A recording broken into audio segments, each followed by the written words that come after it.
எல்லாம் அல்ல அல்லாஹ் ஜல்ல ஷானஹு தஆலாவின் நல்லடியார்களே, அல்லாஹ்வுடைய பேரருளால் நபிகள் நாயகம் ஸல்லல்லாஹு அலைஹி வஸல்லம் அவர்களுடைய இறுதி பேருரையை அதிலே கூறப்பட்டிருக்கின்ற அறிவுரைகளை கேட்டு பயன்பெறுவதற்காக நாம் எல்லாம் பெரும் திரளாக இங்கே குழுமி இருக்கிறோம்.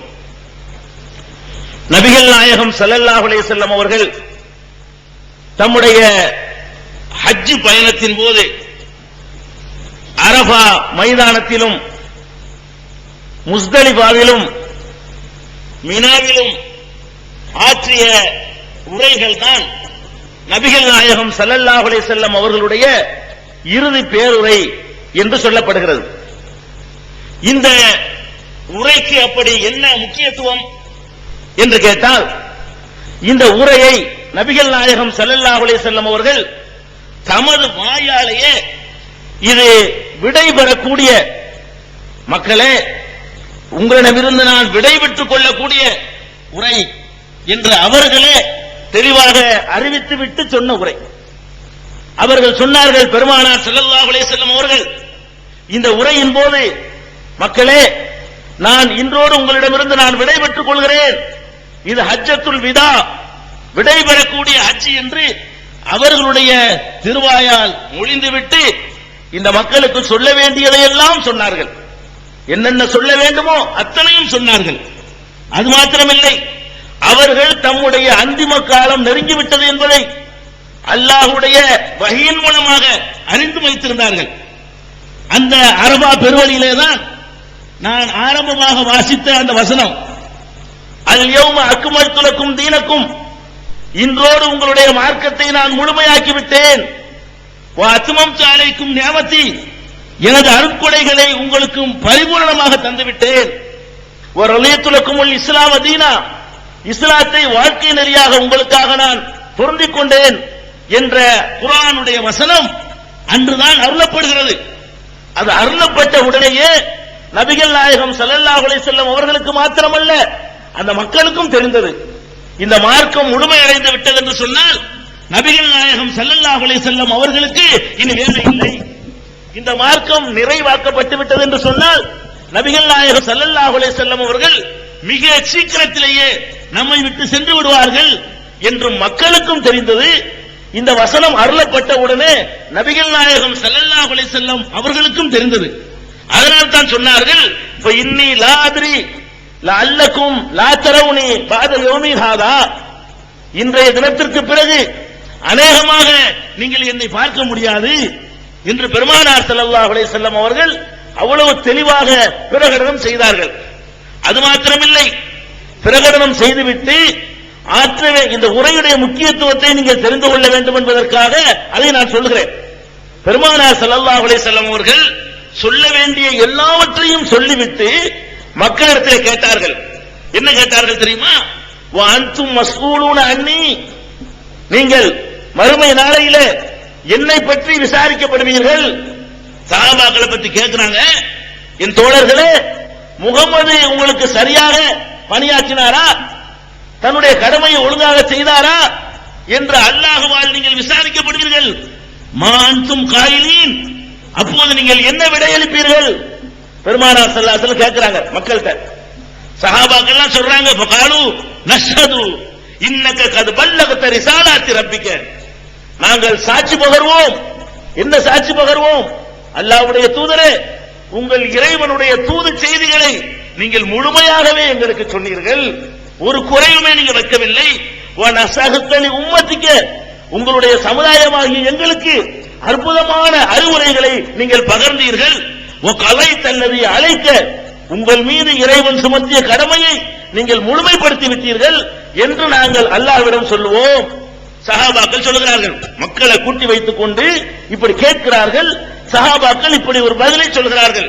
உடனே பெருமானார் ஸல்லல்லாஹு அலைஹி வஸல்லம் அவர்கள் தம்முடைய ஆட்காட்டி விரலை வானை நோக்கி உயர்த்தி, அல்லாஹும்ம ஷஹத், இறைவா இதற்கு நீ சாட்சி, இறைவா என்னுடைய கடமையை நான் சரிவர செய்து விட்டேன் என்பதற்கு இந்த மக்கள் சாட்சியாக இருக்கிறார்கள், இதற்கு நீ சாட்சி என்று 3 முறை பெருமானார் ஸல்லல்லாஹு அலைஹி வஸல்லம் சொல்கிறார்கள். சொல்ல வேண்டியதா சொல்லிட்டு நான் ஒரு குறை வைக்கவில்லை, எனக்கு அல்லாஹ் எந்த பொறுப்பை தந்தானோ அதை முழுசா நான் நிறைவேற்றிட்டேன் என்று சொல்லி மக்களை எல்லாம் சாட்சியாக்கினார்கள் பெருமானார் ஸல்லல்லாஹு அலைஹி வஸல்லம் அவர்கள். என்னுடைய வேலை முடிந்து விட்டது. அப்ப எதுக்கு சொல்றோம்? அவ்வளவு முக்கியமான அற்புதமான அறிவுரைகள் இதில் அடங்கி இருக்குது. கடைசியாக பெருமானார் ஸல்லல்லாஹு அலைஹி வஸல்லம் அவர்கள் தம்முடைய விடைபெறும் நேரத்தில் ஒரு கடமையை சுமத்துகிறார்கள். இறுதியிலிருந்து நான் ஆரம்பத்துக்கு வர்றேன். இதை சொல்லி முடித்த பிறகு மக்களுக்கு சொன்னார்கள். என்ன சொன்னார்கள் தெரியுமா? ஃபல்யுபல்லிகுல் காயிபு ஷாஹிதுல் காயிப். மக்களே, நான் இதுவரை உங்களுக்கு சொன்னேனே, இந்த செய்தியை உங்களோடு வைத்துக் கொள்ளாதீர்கள். என்ன செய்ய வேண்டும்? யாரெல்லாம் இங்கே வந்தீர்களோ வராமல் இருக்கிற மக்களுக்கு சொல்ல வேண்டும். அன்றைக்கு ஆற்றின உரைய எல்லா செய்திகளையும் மக்களுக்கு நீங்கள் அறிவித்தாக வேண்டும் சொன்னார்கள். ஃபல்யுபல்லிகுல் ஷாஹிதுல் காயிப். இங்கே வந்திருக்கக்கூடிய மக்கள் வராதவர்களுக்கு நீங்கள் சொல்லியாக வேண்டும். எல்லா பகுதிகளுக்கும் என்னுடைய இந்த இறுதி பேருரையை கொண்டு செல்லுங்கள். இறுதியாக நான் உங்களுக்கு சொன்ன வசியத்தை கொண்டு செல்லுங்கள் என்றும் பெருமானார் ஸல்லல்லாஹு அலைஹி வஸல்லம் சொன்னார்கள். ருப்ப முபல்லகின் அவ் ஆமின் சாமியின். எத்தனையோ பேர் நேரடியாக நீங்கள் கேட்கிறீர்களே, உங்களை விட உங்களால் எத்தி வைக்கப்படுவாரே அவர் இன்னும் அதிகமாக இதை புரிந்து கொள்பவராக இருப்பார், அதிகமாக என்னுடைய அறிவுரைக்கு மதிப்பு கொடுப்பவராக இருப்பார். என்னுடைய செய்திகளை எல்லாம் சொல்லிவிடுங்கள் என்று பெருமானார் ஸல்லல்லாஹு அலைஹி வஸல்லம் அவர்கள் உரையையும் நிறைவு செய்துவிட்டு பணியையும் சுமத்திவிட்டு விடையும் பெற்றுக் கொண்டார்கள். இதை பற்றி இப்னு அப்பாஸ் ரலியல்லாஹு அன்ஹு அவர்கள் சொல்லும் பொழுது சொன்னார்கள், இந்த உரை இருக்கிறதே, இது பெருமானார் ஸல்லல்லாஹு அலைஹி வஸல்லம் அவர்கள் தம்முடைய உம்மத்திற்காக செய்த வசியத்து, மரண சாசனம். வசியத்திற்கு இல்லையா, வசியத்து செய்துவிட்டு சென்றார்கள் என்று இப்னு அப்பாஸ் ரலியல்லாஹு அன்ஹு அவர்கள் கண்கலங்க குறிப்பிடுகிறார்கள். இது வசியத்துன்னு சொல்லி. அப்ப அந்த மாதிரியான முக்கியமான விஷயங்கள் என்னென்னவெல்லாம் 23 வருஷத்துல செஞ்சாங்களோ அதை அப்படி சுருக்கி ஃபில்டர் பண்ணி வடிகட்டி எல்லாத்தையும் கொண்டு வந்து ஜிப் பண்ணி கொடுக்கறாங்க, சுருக்கி கொடுக்கறாங்க மக்களுக்கு.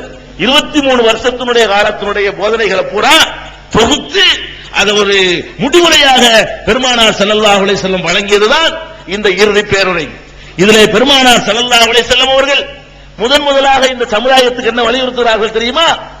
மக்களே, முஸ்லிம்களே, நீங்கள் அனைவரும் ஒருவர் மற்றவருக்கு சகோதரராக இருக்க வேண்டும். முதல் போதனை, அல் முஸ்லிமு அகுல் முஸ்லிம்.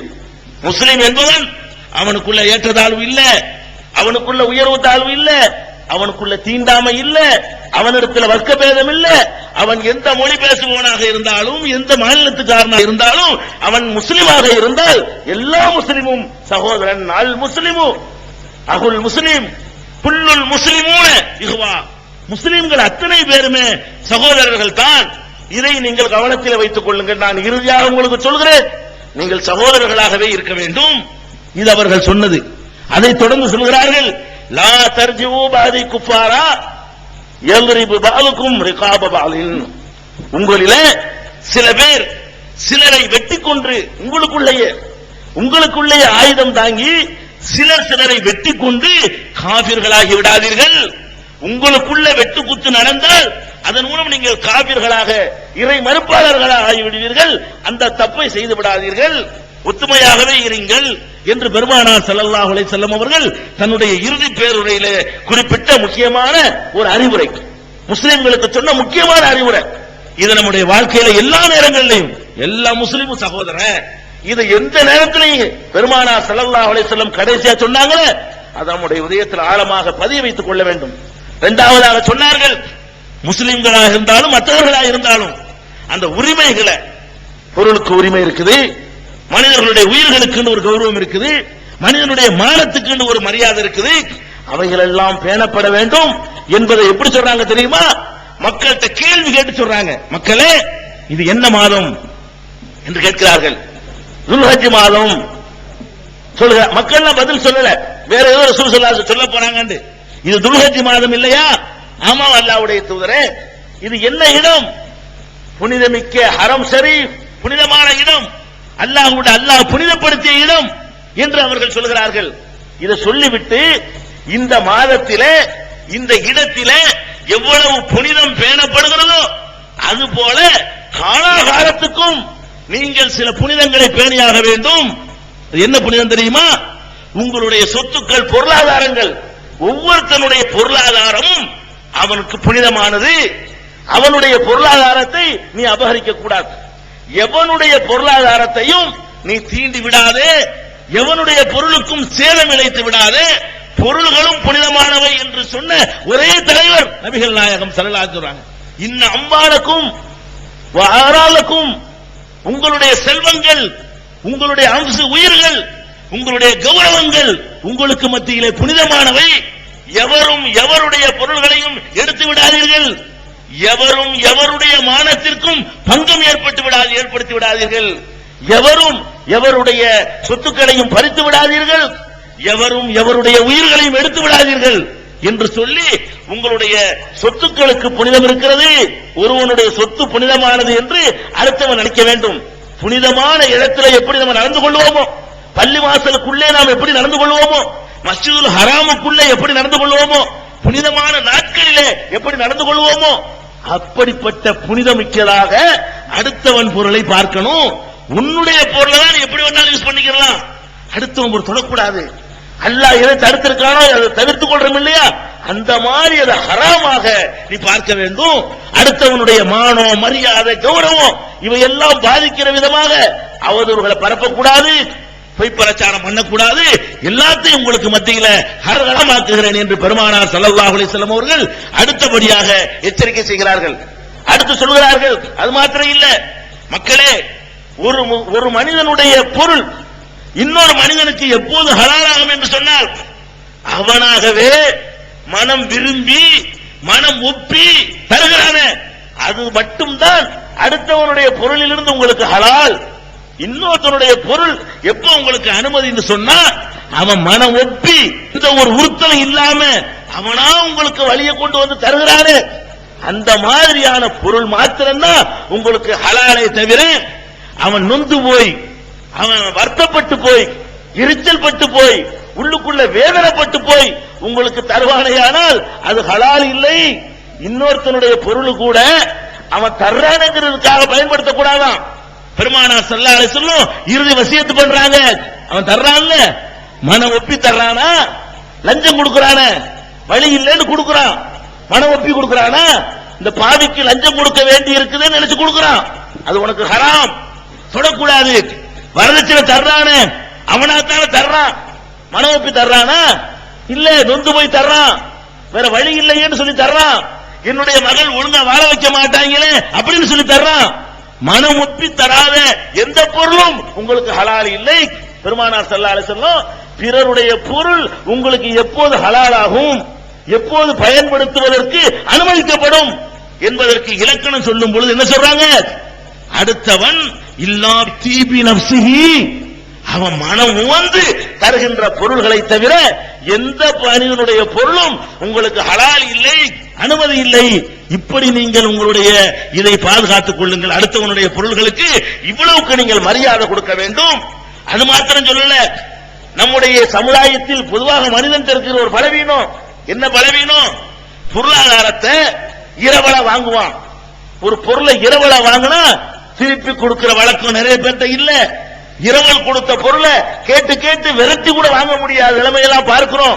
பெருமானார் ஸல்லல்லாஹு அலைஹி வஸல்லம் அந்த காசுக்கு தான் ரொம்ப எச்சரிக்கை பண்றாங்க அந்த சமுதாயத்துக்கு. என்ன சொல்றாங்க, அல் ஆரியத்து முஅத்தாத்துன், முஸ்லிம்களே நீங்கள் வாங்கிய இரவல் பொருள்களை உரிய நேரத்தில் திருப்பி கொடுத்து விடுங்கள். இரவல் பொருள் உங்களுக்கு அவன் தந்தது இல்லை, நீங்கள் திருப்பி தருவதாக சொல்லித்தான் வாங்கி இருக்கிறீர்கள்.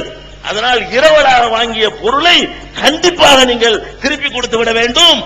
பாருங்க எவ்வளவு அற்புதமான உரை பாத்தீங்களா. ஒரு ஆன்மீக தலைவர் வெறுமனே நீங்கள் திக்ர் செய்யுங்க பிக்ர் செய்யுங்க என்று சொல்லாம என்ன சொல்றான்னு பாருங்க. இந்த சமுதாயம் எல்லா வகையிலும் இப்படி பெர்ஃபெக்ட்டா இருக்கணுமா, அதுக்காக சொல்றாங்க அல் ஆரியத்து முஅத்தாத்துன், இரவல் பொருள்களையும் கூட நீங்கள் திருப்பி செலுத்தியாக வேண்டும் என்று கட்டளை இடுகிறேன் சொல்கிறார்கள்.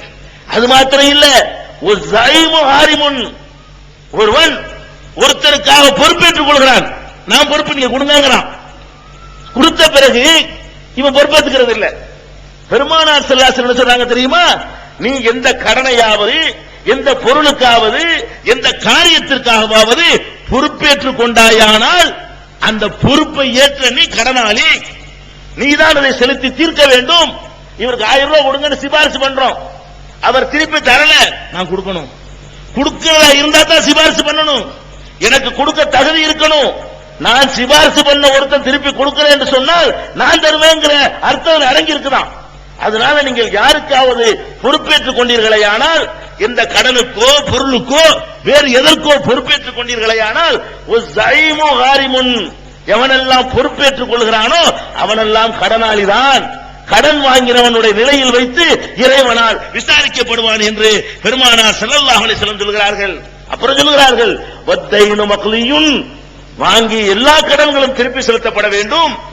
கடன் வாங்குறோம், திருப்பி கொடுக்கிறோமா? கடன் வாங்குறது என்பதை பிச்சை நினைச்சுக்கிட்டு இருக்கிறோம். வாங்கிய கடனை திருப்பி கொடுக்கணுங்கிற உணர்வு கூட இல்லாம இருக்கிறோம்.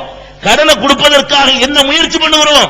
பெருமானார் ஸல்லல்லாஹு அலைஹி வஸல்லம் சொல்றாங்க, நீங்கள் கடன் விஷயத்தில் கவனமாக இருங்கள், கடன்களும் திருப்பி செலுத்தப்பட வேண்டும்.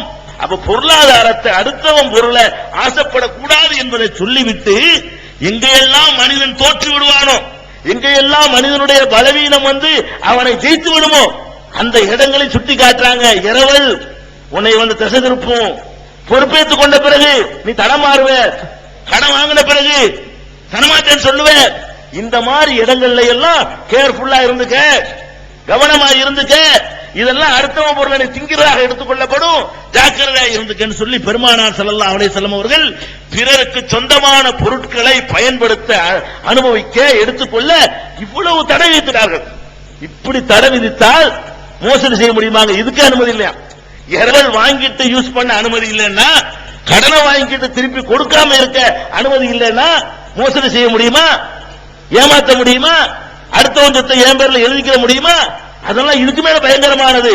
இதையெல்லாம் ஒரு முஸ்லிம் செய்ய மாட்டார்கள், இந்த இடத்துல தான் தோற்று போவார்கள் என்பதற்காக பெருமானார் ஸல்லல்லாஹு அலைஹி வஸல்லம் அவர்கள் இந்த இடத்தை எச்சரிக்கிறாங்க.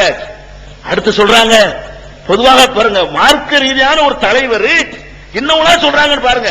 அப்ப காசு பணத்துல ஜாக்கிரதையா இருக்கீங்கன்னு சொல்லிட்டு அடுத்து பாக்குறாங்க, இந்த சமுதாயத்துல, மனித சமுதாயத்துல சரிபாதி பெண்கள், ஆணும் பெண்ணும் சேர்ந்துதான் இல்லற வாழ்க்கையை சோபிக்க முடியும், மனித இனம் தலைக்க முடியும். மனித குலம் பெருகுவதற்கு 2 பேரும் தேவை, 2 பேரும் இணைந்திருக்கக்கூடிய வாழ்க்கை ஒரு அவசியம். அது காலாகாலத்துக்கு நீடிக்கணும்னு சொன்னா அதுக்கு சில ஒழுங்குகள் இருக்கணும். அந்த ஒழுங்குகளை சொன்னாங்க. அடுத்து சொன்னாங்க, மக்களே இத்தகுல்லாஹ பின்னிசா, மக்களே என் சமுதாயமே, நீங்கள் பெண்கள் விஷயத்திலே அல்லாஹ்வை பயந்து கொள்ளுங்கள். பெண்கள் இருக்கிறாங்களே அவர்கள் விஷயத்துல அல்லாஹ் அதிகமா பயப்படணும். ஏன்? பலவீனமானவர்கள், உங்களுக்கு உடல் வலிமை இருக்குது, நீங்க என்ன வேணாலும் செஞ்சிருவீங்க, ஆனா அல்லாஹ்வுடைய அச்சம் உங்களுக்கு முன்னாடி நிக்கணும். ஒரு பெண்ணை மனம் முடிச்ச பிறகு இத்தகுல்லாஹ பின்னிசா, பெண்கள் விஷயத்திலே நீங்கள் அல்லாஹ்வை அஞ்சிக் கொள்ளுங்கள். இன்னொரு தடவை சொன்னாங்க, இஸ்தௌசு பின்னிசாஇ கைரா, பெண்கள் விஷயத்திலே நல்லதை மட்டுமே நீங்கள் நாடுங்கள், நல்லதை மட்டுமே செய்யுங்கள், நல்லதை நீங்கள் கருதுங்கள் என்றும் பெருமானார் ஸல்லல்லாஹு அலைஹி வஸல்லம் சொல்லிவிட்டு, ஃபஇன்னக்கும் அகல்துமூஹுன்ன பிஅமானத்தில்லாஹ், நீங்கள் உங்கள் மனைவியாக ஆக்கிக் கொண்டீர்களே. எப்படி ஆக்கிக் கொண்டீர்கள்? நீங்க படைச்சீங்களா? நீங்க தயார் பண்ணீங்களா அந்த பெண்ணை? இல்ல, அல்லாஹ்வுடைய அடைக்கலமாகத்தான் நீங்கள் பெற்றிருக்கிறீர்கள். மனைவியா ஒருத்தன் கைப்பிடிக்கிறான்னு சொன்னா அல்லாஹ் உங்ககிட்ட ஒப்படைச்சிருக்கான்னு அர்த்தம். அந்த பெண்ணுடைய அப்பா ஒப்படைக்கல, உங்ககிட்ட அல்லாஹ் ஒப்படைச்சிருக்கான், உன்கிட்ட அடைக்கலமா தந்திருக்கிறான். அல்லாஹ்வுடைய அமானத்துங்கிறாங்க பெண்களை. பெருமானார் ஸல்லல்லாஹு அலைஹி வஸல்லம் சொல்றாங்க, அகல்துமூஹுன்ன பிஅமானத்தில்லாஹ், அல்லாஹ்வுடைய அமானிதமாக நீங்கள் அவர்களை கரம் பிடித்திருக்கிறீர்கள். வஸ்தஹலல்தும் ஃபுரூஜஹுன்ன பிகலிமத்தில்லாஹ், அல்லாஹ்வுடைய கட்டளையின் பிரகாரம் அவர்களோடு தாம்பத்தியம் அனுபவிப்பதை நீங்கள் ஹலாலாக்கி இருக்கிறீர்கள். அல்லாஹ் கட்டளையிட்டதுனால, அவன் சொன்ன முறை பிரகாரம் திருமணம் செஞ்சதுனால இது ஹலால், இல்லைன்னா அது ஹராமா போயிடும், விபச்சாரமா போயிடும். அந்த விபச்சாரம் இல்லாமல் திருமணம் என்று ஆக்கி நீ இன்பம் அடைவதை ஹலாலாக்குனது எது? என்னுடைய அனுமதி, என்னுடைய உத்தரவு, அல்லாஹ்வுடைய உத்தரவு என்று அல்லாஹ்வுடைய பெயரை சொல்லி நீங்கள் ஹலாலாக்கி இருக்கிறீர்கள். அவர்கள் அமானிதமாக கைப்பற்றி இருக்கிறீர்கள். எனவே பெண்கள் விஷயத்திலே நீங்கள் அல்லாஹ்வை பயந்து கொள்ளுங்கள். இன்னும் சொல்றாங்க, இன்னஹுன்ன இந்தக்கும் அவானுன், அந்த பெண்கள் உங்களிடத்தில் அடைக்கலமாய் வந்திருக்கிறார்கள். அதனால சொல்றாங்க, லைஸ தம்லிகூன மின்ஹுன்ன ஷைஅன் கைர ذلك, அந்த பெண்கள்ட்ட தாம்பத்திய சுகம் அடைவதை தவிர வேற எதுக்கும் உங்களுக்கு உரிமை கிடையாது. மற்றதெல்லாம் அவளா விரும்பி செய்யறதுதான். பெருமானார் ஸல்லல்லாஹு அலைஹி சொல்றாங்க, நீ கல்யாணம் பண்ணிடுறீங்க, தாம்பத்திய சுகம் தருவது மாத்திரம்தான் உனக்கு உடைமையே தவிர அந்த பெண்கள் விஷயத்துல வேற எந்த உடைமை உனக்கு கிடையாது. சோறு ஆக்கி நீ போடுன்னு சொன்னா நீ தான் போடணும்.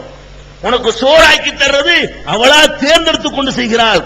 உனக்கு சவரக்கணை செய்வது, உன்னுடைய குடும்பத்தாரை எல்லாம் சேர்த்து பராமரிக்கிறது இஸ்லாம் அவள் மீது சுமத்திய கடமை இல்ல, அவளா விரும்பி செய்கிறாள். பெருமானார் ஸல்லல்லாஹு அலைஹி சொல்றாங்க, லைஸ தம்லிகூன மின்ஹுன்ன ஷைஅன் கைர ذلك, இத தவிர இதுங்கறாங்க சொல்லாம அந்த குடும்ப வாழ்க்கை தாம்பத்தியத்தை தவிர வேற எதுக்கு நீங்கள் உரிமையாளர்கள் இல்லைன்னு. அடிமையா காசு கொடுத்து வாங்குனீங்களா? வேற என்ன உனக்கு உரிமை இருக்கு? தாம்பத்திய சுகம் தருவதற்கு மாத்திரம்தான் அக்ரிமெண்ட் நடந்திருக்குது. அதை தவிர வேற எந்த உரிமையும் உங்களுக்கு கிடையாது. ஒண்ணே ஒண்ணு சொல்றாங்க, இல்லா ஐயத்தின பிஃபாஹிஷத்தின் முபையினா, தெளிவாக தெரியக்கூடிய அசிங்கமான காரியத்தில் அவள் ஈடுபட்டாலே தவிர, தப்பான நடத்தையில் ஈடுபட்டால் மாத்திரம்தான் உனக்கு அங்க ஒரு உரிமை வருது. ஏன் நீ தப்பான வழிக்கு போன, எப்படி நீ தவறி போகலாம் என்று கேட்கிற உரிமை எப்ப மட்டும்தான் வருமா?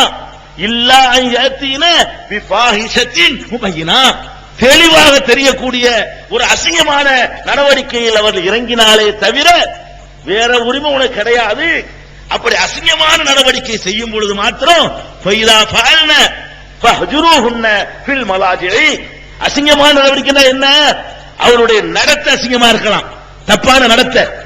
அவருடைய ஆடை அசிங்கமா இருக்கலாம், அவ பாட்டுக்கு ஒரு மாதிரியா அரைகுறையா ட்ரெஸ் பண்ணிட்டு போறா, கண்டிக்கலாம், அதுக்கு உரிமை இருக்கு. அந்த மாதிரி அசிங்கங்கள் வெளிப்படையா தர அசிங்கம், அருவருப்பான நடத்தை, அருவருப்பான பேச்சு, அருவருப்பான படங்களை பாக்குறா, சினிமாவை அலைகிறா, இந்த மாதிரி அசிங்கங்கள் செய்யறாங்க. சோத்துல உப்பு இல்லைங்கிறதுக்கெல்லாம் ஒண்ணு நீ பண்ண இயலாது, அதுக்கு உனக்கு உரிமை இல்ல. நீ கேட்டவன காப்பி போட்டு தரலங்கிறதுக்கெல்லாம் அவளை கண்டிக்க உனக்கு உரிமை இல்ல. எப்ப உரிமை வருது உனக்கு? இல்லா ஐயத்தின பிஃபாஹிஷத்தின் முபையினா, தெளிவான ஒரு அசிங்கமான காரியத்தை செய்யும் பொழுதுதான் நீ அவளை கண்டிக்க வேண்டும்.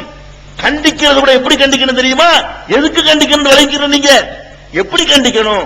பெருமானார் ஸல்லல்லாஹு அலைஹி வஸல்லம் வழிமுறை சொல்லி தர்றாங்க பாருங்க. இறுதி உரையில இவ்வளவு மக்களையும் கூட்டி சொல்லணுமா? சொல்லணும். இதுதான் தேவை. மனித வாழ்க்கையில பாதி தானே, பாதி வீட்டுக்குள்ள நடக்குது, சொல்லி ஆகணும். பாதி நேரம் வீட்டுல மனுஷன் இருக்கிறான், அவன் வீட்டுக்குள்ள எல்லாம் நிம்மதியா இருந்தா தான் அவனுடைய மொத்த வாழ்க்கை சந்தோஷமா இருக்கும். சொல்றாங்க, அவர்கள் அசிங்கமான காரியத்தை ஈடுபடுவார்களே ஆனால், ஆடை அசிங்கமாக இருந்தால், பேச்சு அசிங்கமாக இருந்தால், நடத்தை அசிங்கமாக இருந்தால், அவர்களை தண்டிக்கிற முதல் முறை என்ன தெரியுமா? படுக்கையில் இருந்து அவர்களை ஒதுக்குங்கள். இந்த மாதிரி நடவடிக்கை இருந்துச்சுன்னா உன்னோட எனக்கு தாம்பத்திய சுகம் கிடையாது, போ, நான் நீ தனியா படுத்துக்கிறோம் சொல்லணுமா? இதுதான் ஃபர்ஸ்ட் நடவடிக்கை. எடுத்தவனை இழுத்து போட்டு சாத்துறது இல்ல, விளங்குதா?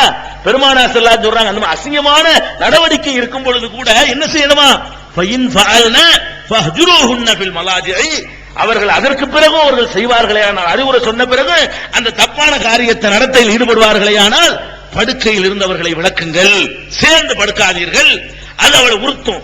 இந்த மாதிரி நம்ம இருக்கிறாங்களே, நம்ம கவரப்படாம இருக்கிறோமே, ஒரு பெண்ணு எதை வேண்டாலும் சகித்துக் கொள்வாள், அவள் ஈர்க்கப்படவில்லை என்றால் சகிக்க மாட்டான். பெண்ணை கொடுக்கிற பெரிய தண்டனை என்ன? அவளை ஏறெடுத்து பார்க்கலன்னு வைங்க, அதான் பெரிய பனிஷ்மெண்ட். மற்ற எல்லா பனிஷ்மெண்ட்டை விடவும் அது பெரிய உறுத்தலை ஏற்படுத்தும். அது அவளை திருத்தி கொண்டு வரும், அவளை நல்ல வழிக்கு மாற்றும் என்பதற்காக அதையும் சொல்றாங்க. அதுக்கப்புறம் சொல்றாங்க, ஒவ்வொரு உன்ன லர்பன் கைர முபர்ரஹின், படுக்கையும் பிசி பார்த்தாச்சு, அப்பவும் அவட்டுக்கு 2 பீஸ் அனுப்பிட்டு வெளியே போறேங்கிறா, அசிங்கமான ஆடையோட வெளியே போறேங்கிறா, கேட்க மாட்டேங்கிறா. அந்த மாதிரி அசிங்கத்தில் ஈடுபடும் பொழுது படுக்கையில பிரித்த பிறகும் சரி வரல என்று சொன்னா காயப்படாத வகையில அடியுங்கள், அடிக்கலாம். எதுக்கு தான் நல்ல விளைக்கிறேன்? எதுக்கு? உங்களுக்கு அவ செய்யற சவரட்னையில வர்ற குறைபாடுகளுக்கு இல்ல, வெளிப்படைய அசிங்கம்னு சொல்லக்கூடிய காரியங்கள் இருக்க, அதை செய்கிற நேரத்தில் படுக்கையில் இருந்து விளக்குங்கள், இல்லன்னா அவளை காயப்படாத வகையில அடியுங்கள். முடிஞ்சு வச்சா பையன் அத்தானக்கும், அவர்கள் அதோடு வழிபட்டு தங்களுடைய அசிங்கத்திலிருந்து திருத்திக் கொள்வார்களே ஆனால் பலா தபுலு பலா தபு அலைஹின்ன சபீலா, வேற மார்க்கத்தை தேடாதீங்க, அவர்கள் விஷயத்துல வேறு நடவடிக்கைக்கு போவாதீங்க.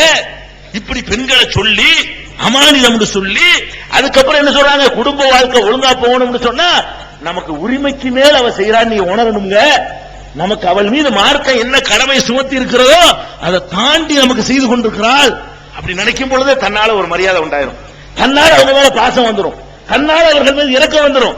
அவர்களுக்கு என்ன கடமையாக்கப்பட்டிருக்கோ அதுக்கு மேற்கொண்ட காரியங்களை எல்லாம் செய்து கொண்டிருக்கிறார்களே என்று உணரும் பொழுது அந்த தாம்பத்திய வாழ்க்கை சந்தோஷமா இருக்கும். அதை சொல்லிக் கொடுக்கிறாங்க அந்த உம்மத்துக்கு. அது மாதிரி சொல்றாங்க. அதுவும் இப்ப லக்கும் மின் நிசாயிக்கும் ஹக்கா ஒலி நிசாயிக்கும் அலைக்கும் ஹக்கா. ஆண்களே, உங்களுக்கு உங்கள் மனைவியர் விஷயத்திலே சில உரிமைகள் உண்டு, உங்கள் மனைவியருக்கும் உங்கள் விஷயத்தில் உரிமைகள் உள்ளன. ஒருதலை பட்சமானது இல்ல உரிமை இஸ்லாத்துல. உனக்கு மட்டும்தான் உரிமை, அவளுக்கு இல்லன்னு இல்ல. உனக்கு அவர்கள் விஷயத்தில் சில உரிமைகள் இருக்கிறது மாதிரி ஒலி நிசாயிக்கும் அலைக்கும் ஹக்கா, உங்களுடைய மனைவிமார்களுக்கும் உங்கள் விஷயத்திலே உரிமைகள் இருக்கின்றன. அந்த உரிமைகளை பேணிக் கொள்ளுங்கள். என்ன உரிமை அப்படின்னு சொல்றாங்க? உரிமை என்ன தெரியுமா? அம்மா ஹக்குக்கும் அலா நிசாயிக்கும், உங்களுக்கு உங்கள் மனைவிமார்கள் விஷயத்தில் இருக்கிற உரிமை என்ன தெரியுமா? அவள் உங்களுக்கு எது தரணும் தெரியுமா? எது அவள் பேணுதலா இருக்கணும் தெரியுமா? ரெண்டு விஷயம் தான்.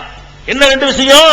வலா யூத்தீன புருஷக்கும் மன் தக்ரஹூன வலா யலன்ன ஃபீ புயூத்திக்கும் லிமன் தக்ரஹூன.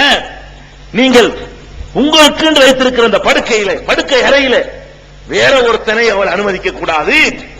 இலக்கியமா சொல்றாங்க. அவள் உங்களுக்கு செய்யற உரிமை என்னன்னு கேட்டா, அவள் தன்னை உங்களுக்காக மட்டும் தர வேண்டும், அந்த படுக்கையில் அடுத்தவருக்கு இடம் தரக்கூடாது. அது மட்டும்தான் உனக்கு உரிமை. என்ன உரிமை இல்லையா? வேற எல்லாம் கிடையாதுங்க. ஒரு கணவனுக்கு மனைவி இடத்துல உள்ள உரிமை என்னவென்று சொன்னால், அவள் உனக்காக வேண்டி தன்னுடைய படுக்கையை தர வேண்டும், வேறு எவருக்கும் தராமல் இருக்க வேண்டும். இரண்டாவது உனக்கு உள்ள உரிமை என்ன? நீ யாரை விரும்ப மாட்டீர்களோ, நீங்கள் ஆண்களே, உங்களுக்கு யாரை பிடிக்காதோ அவர்களை உங்கள் வீட்டிற்குள்ளே அவர்கள் அனுமதிக்க கூடாது. பெண்கள் செய்ய வேண்டியது, கணவனுக்காக பெண்கள் செய்ய வேண்டிய கடமை என்ன? இந்த ரெண்டு தான் கண்டிப்பா செய்யணும். இந்த ரெண்டு செய்யாட்டி தான் நீ கேட்கணும். இந்த ரெண்டுல மாற்றம் செஞ்சாதான் உனக்கு கண்டிக்கிற உரிமையே வருதுங்கிறாங்க. எந்த ரெண்டு?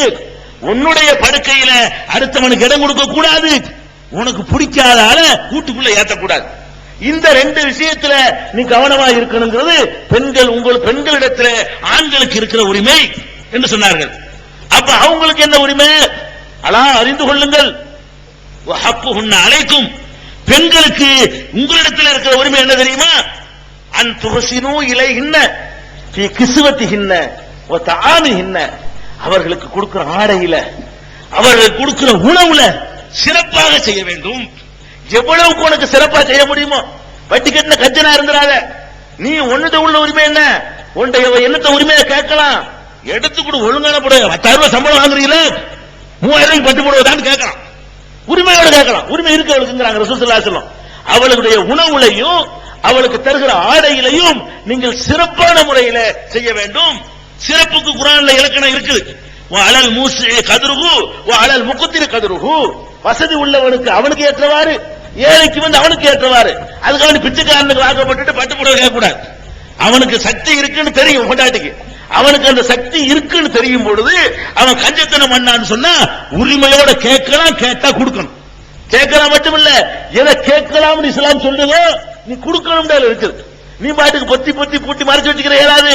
உன் மனைவி எனக்கு இது சிறந்தது வேணும், உனக்கு இருக்கல சேமிச்சதுக்கு வைக்கிற, நான் அணிஞ்சு பார்க்க போறேன், நான் அழகுபடுத்திக்கிற போறேன், அதனால எனக்கு ஆடை அணிகலன் சோறு கொடு, ஒழுங்கா கொடு அப்படின்னு கேட்கிற. ஒரு பணக்கார வீட்டுல வாக்கப்பட்ட ஒரு பெண்ணு தன எனக்கு கறி வாங்கி கொடுத்தா வாங்கி கொடுக்கணும். ஏன்? அவன் வசதி இருக்குது, அந்த சக்தி இருக்குது. அப்ப அந்த மாதிரியான உணவு உடைகள்ல சிறப்பு துஹ்சினுங்கிறாங்க, சிறப்பான முறையில நீங்கள் செய்ய வேண்டும். சிறப்புனா அவள்கிட்ட கேட்கணும், சிறப்பா இருக்கு சார், நல்லா இருக்கு, என்ன கூட எனக்கு இல்ல என்று சொல்ற அளவுக்கு நீங்க வைத்துக் கொள்ள வேண்டும் என்று பெருமானார் ஸல்லல்லாஹு அலைஹி வஸல்லம் அவர்கள் இந்த உரிமைகளை நமக்கு சொல்றாங்க இந்த ஹஜ்ஜத்துல் விதால. அதே நேரத்தில் ஏற்கனவே ஒரு அனுமதி கொடுத்திருந்தாங்க. என்ன அனுமதி? மனைவிமார்கள் கணவன் ஒழுங்காக தரவில்லை என்று சொன்னால் அதை எடுத்து செலவு பண்ணலாம் ஏற்கனவே அனுமதி கொடுத்திருந்தாங்க.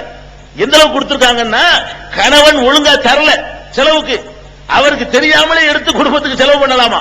பெருமானார் ஸல்லல்லாஹு அலைஹி வஸல்லம் ஆரம்பத்தில் அனுமதி கொடுத்தாங்க. இந்த அனுமதிக்கு பிறகு சில பெண்கள் என்ன பண்ண ஆரம்பிச்சுட்டாங்கன்னு கேட்டா, தனக்கு எடுக்கிறது மட்டும் இல்லாம பிறந்த வீட்டுக்கு கொடுத்து அனுப்புறது கள்ளத்தனமா. புருஷன் வீட்டு சாமான எடுத்து எங்க அனுப்புறது? ஒளிச்சு அங்க அனுப்பிடுறது அம்மா வீட்டுக்கு. இந்த மாதிரி வேலைகள் செஞ்ச உடனே அதை மட்டும் கண்டிக்கிறாங்க. பெருமானார் ஸல்லல்லாஹு அலைஹி வஸல்லம் கடைசி ஹஜ்ல சொல்றாங்க, பெண்களே நீங்கள் உங்கள் கணவன் வீட்டு பொருள்களை அவரது அனுமதி இல்லாமல் பிறருக்கு நீங்கள் கொடுக்க கூடாது. உங்க தேவைக்கு எடுத்துக்கலாம். கணவனுடைய சொத்துக்கள்ல இருந்து உங்களுடைய உணவுக்கு, அவனுடைய பிள்ளைகளுடைய உணவுகளுக்கு நீங்கள் எடுத்துக்கொள்ளலாமே தவிர உங்களுடைய தாய் தந்தைக்கு 10 பைசா கொடுப்பதாக இருந்தாலும் பர்மிஷன் இல்லாம கொடுக்க கூடாது, திருடி கொடுக்க கூடாது. அவனுடைய உரிமை அவன் கேட்டு கொடுக்கணும் என்று பெருமானார் ஸல்லல்லாஹு அலைஹி வஸல்லம் அவர்கள். இதுல எல்லாம் பிரச்சனை நாளைக்கு வரும். இதை வச்சுக்கிட்டே மாமியா மருமக சண்டை வந்து குடும்ப சந்திக்கு வந்துடும். திருட்டு பொண்டாட்டி கொண்டா வச்சிருக்கான்றாங்க, எல்லாம் கிளப்பி அம்மாவோடு கொண்டு போயிடறான்றாங்க. அதனால இந்த மாதிரி எல்லாம் குடும்பத்துல வந்து சீரழிஞ்ச கூடாதுக்காக பெண்களுக்கும் அறிவுரை, ஆண்களுக்கும் அறிவுரை சொல்றாங்க பெருமானார் ஸல்லல்லாஹு அலைஹி வஸல்லம். இதையெல்லாம் விட தாம்பத்திய வாழ்க்கையில வேற வேற பிரச்சனைகள் எல்லாம் வரும். என்ன பிரச்சனை தெரியுமா? கல்யாணமாய் தாம்பத்தியம் நடக்கும், புள்ள பிறந்துரும். புள்ள பிறந்தவன அந்த புள்ள இவன் மாதிரி இருக்காது, இவன் அப்ப மாதிரியும் இருக்காது. உடனே சந்தேகப்பட்டுவான், என்னமோ இருக்குமோ, என்னமோ நடந்திருக்குமோ அப்படி நினைப்பு மனுஷனுக்கு வரும். ஏன்னா இவன மாதிரியே இருக்காது. இவன மாதிரி இல்லாட்டாலும் பரவாயில்லைங்க, ஒரு 7 வீட்டுல தள்ளி ஒருத்தர் அவன மாதிரி இருக்கும். அப்ப என்ன ஆகும்? அப்படி இருந்தா கேட்க வேண்டியதே இல்ல, குடும்ப வாழ்க்கை நரகமா போயிடும். பெருமானார் ஸல்லல்லாஹு அலைஹி சொல்றாங்க, அல் வலதுலில் ஃபிராஷ், ஆண்களே ஜாக்கிரதை, உங்கள் மனைவியாக இருக்கும் பொழுது அவள் பெற்றெடுக்கிற பிள்ளைக்கு நீ அப்பன், எவன் தள்ளி போட்டால. ரசூல் ஸல்லல்லாஹு சொல்றாங்க, இப்போ ஒரு சைஸ் மாதிரி வர்றது இருக்க, அதுக்கு சம்பந்தமே கிடையாது. யார் மாதிரி வேணாலும் வரலாம். உன்னுடைய 10 தலைமுறைக்கு முன்னாடி ஒருத்தர் இருப்பான், அந்த மாதிரி கூட குழந்தை பிறக்கும். உன்னை மார்த்தா உன் குழந்தை இருக்கணும்னு சட்டம் கிடையாது. உங்க அத்தா மாதிரி இருக்கணும்னு சட்டம் கிடையாது. உங்க தாத்தா மாதிரி இருக்கணும்னு சட்டம் கிடையாது. அவர் மார்த்தா இருக்கணும்னா எல்லாம் ஆதமுடைய பிள்ளை தானே, எல்லாம் ஒரு மூஞ்சியா இருக்கணுமே. எல்லாம் ஆதமுடைய பிள்ளைன்னா எல்லாம் ஒரே மூஞ்சியா இருக்கணுமா? இல்ல, எல்லாம் ஆதமா இருக்கணும். இருக்கல. அப்ப ஒரு தகப்பனுக்கு 4 பிள்ளை 4 ஒரே மாதிரியா இருக்குது. ஒரு தகப்பன்னா அதே அச்சில வார்க்கணும்னு கட்டாயம் கிடையாது. எப்படி வேண்டாலும் சேரலாம். 2 மிக்ஸ் ஆகும்போது வேற மாதிரி ஒரு குழந்தை பிறக்கும்.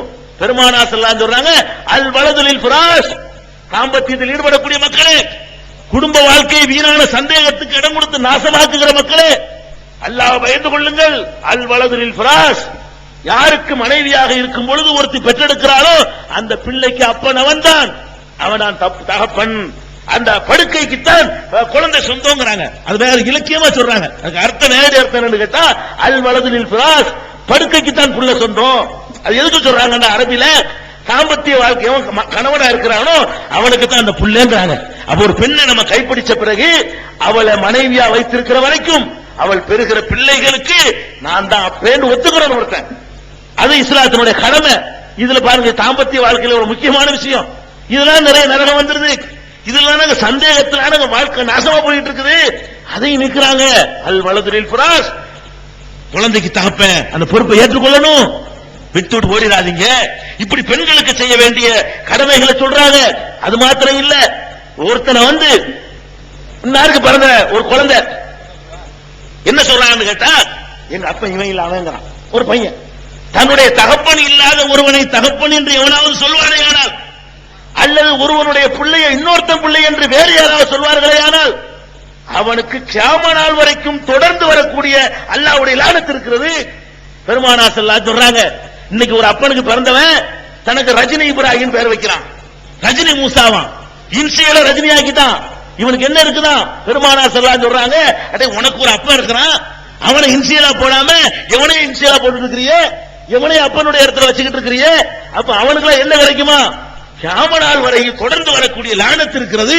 அப்ப அந்த பிள்ளை விஷயத்துல தகப்பனை மாத்தாதே. தகப்பன் தான், தகப்பனுக்கு ஒரு இடத்தை எவனும் கொடுக்க முடியாது. ஒருவனுடைய மகன் என்று தெரியும் பொழுது நீங்க மாத்திக்கிட்டீங்க, அவன் மகனா தான் இருப்பான்னு நீங்க சொன்னீங்கன்னு சொன்னா உங்களுக்கு தான். ஒருத்தனுடைய பிள்ளைய பார்த்து இது இவன் பிள்ளையா இருக்குது, அவன் பிள்ளைதான் என்று நீங்கள் சொல்வீர்களே, ஆனால் அப்போ என்ன இருக்குதான்? கியாம நாள் வரைக்கும் தொடரக்கூடிய லானத்து, அல்லாஹ்வுடைய சாபம் உங்கள் மீது இருக்கிறது என்று பெருமானார் ஸல்லல்லாஹு அலைஹி வஸல்லம் அவர்கள் எச்சரிக்கை பண்றாங்க.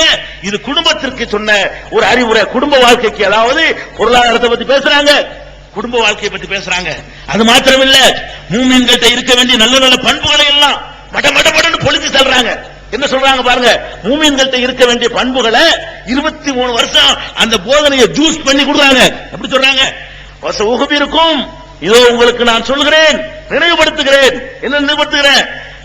அல் முஸ்லிமு மன் சலிமல் முஸ்லிமூன மின் லிசானிஹி வ யதிஹி. முஸ்லிம் என்றால் யார் தெரியுமா? பேர் வச்சுக்கிட்டவனா, என்னுடைய மூத்தன்னு சொல்லிக்கிட்டவனா? இல்ல. முஸ்லிம் என்றால் யார் தெரியுமா? எவனுடைய கரத்தாலும் எவனுடைய நாவினாலும் பிறர் தொல்லை இல்லாமல் இருக்கிறார்களோ அவன் தான் முஸ்லிம். நீ முஸ்லிம் என்று சொன்னால் உன்னுடைய கரத்தால் அடுத்தவனுக்கு தொல்லை இருக்கக்கூடாது, உன்னுடைய நாக்கினால் அடுத்தவனுக்கு தொல்லை இருக்கக்கூடாது என்று எவன் நடக்கிறானோ அவன் தான் முஸ்லிம். பெருமானார் ஸல்லல்லாஹு அலைஹி வஸல்லம் முஸ்லிமுக்கு இலக்கணம் சொல்றாங்க. மூமின் யார் தெரியுமா? மூமின் மூமின்ங்கறீங்களே விசுவாசி, விசுவாசி யார் தெரியும் சொல்ல அலா உகபிருக்கும் மனில் மூமின். மூமின் என்றால் யார் என்று நான் உங்களுக்கு சொல்லட்டுமா? சொல்றாங்க ரசூல் ஸல்லல்லாஹு அலைஹி வஸல்லம் சொல்லிட்டு சொல்றாங்க, அல் மூமினு மன் அமினஹுன் நாசு அலா அம்பாலிஹிம் வ அன்ஃபுஸிஹிம். மூமின் என்றால் யார் தெரியுமா? யார் விஷயத்துல பணத்திற்கும் காசுக்கும் நம்புகிறார்களோ முஸ்லிம்கள்.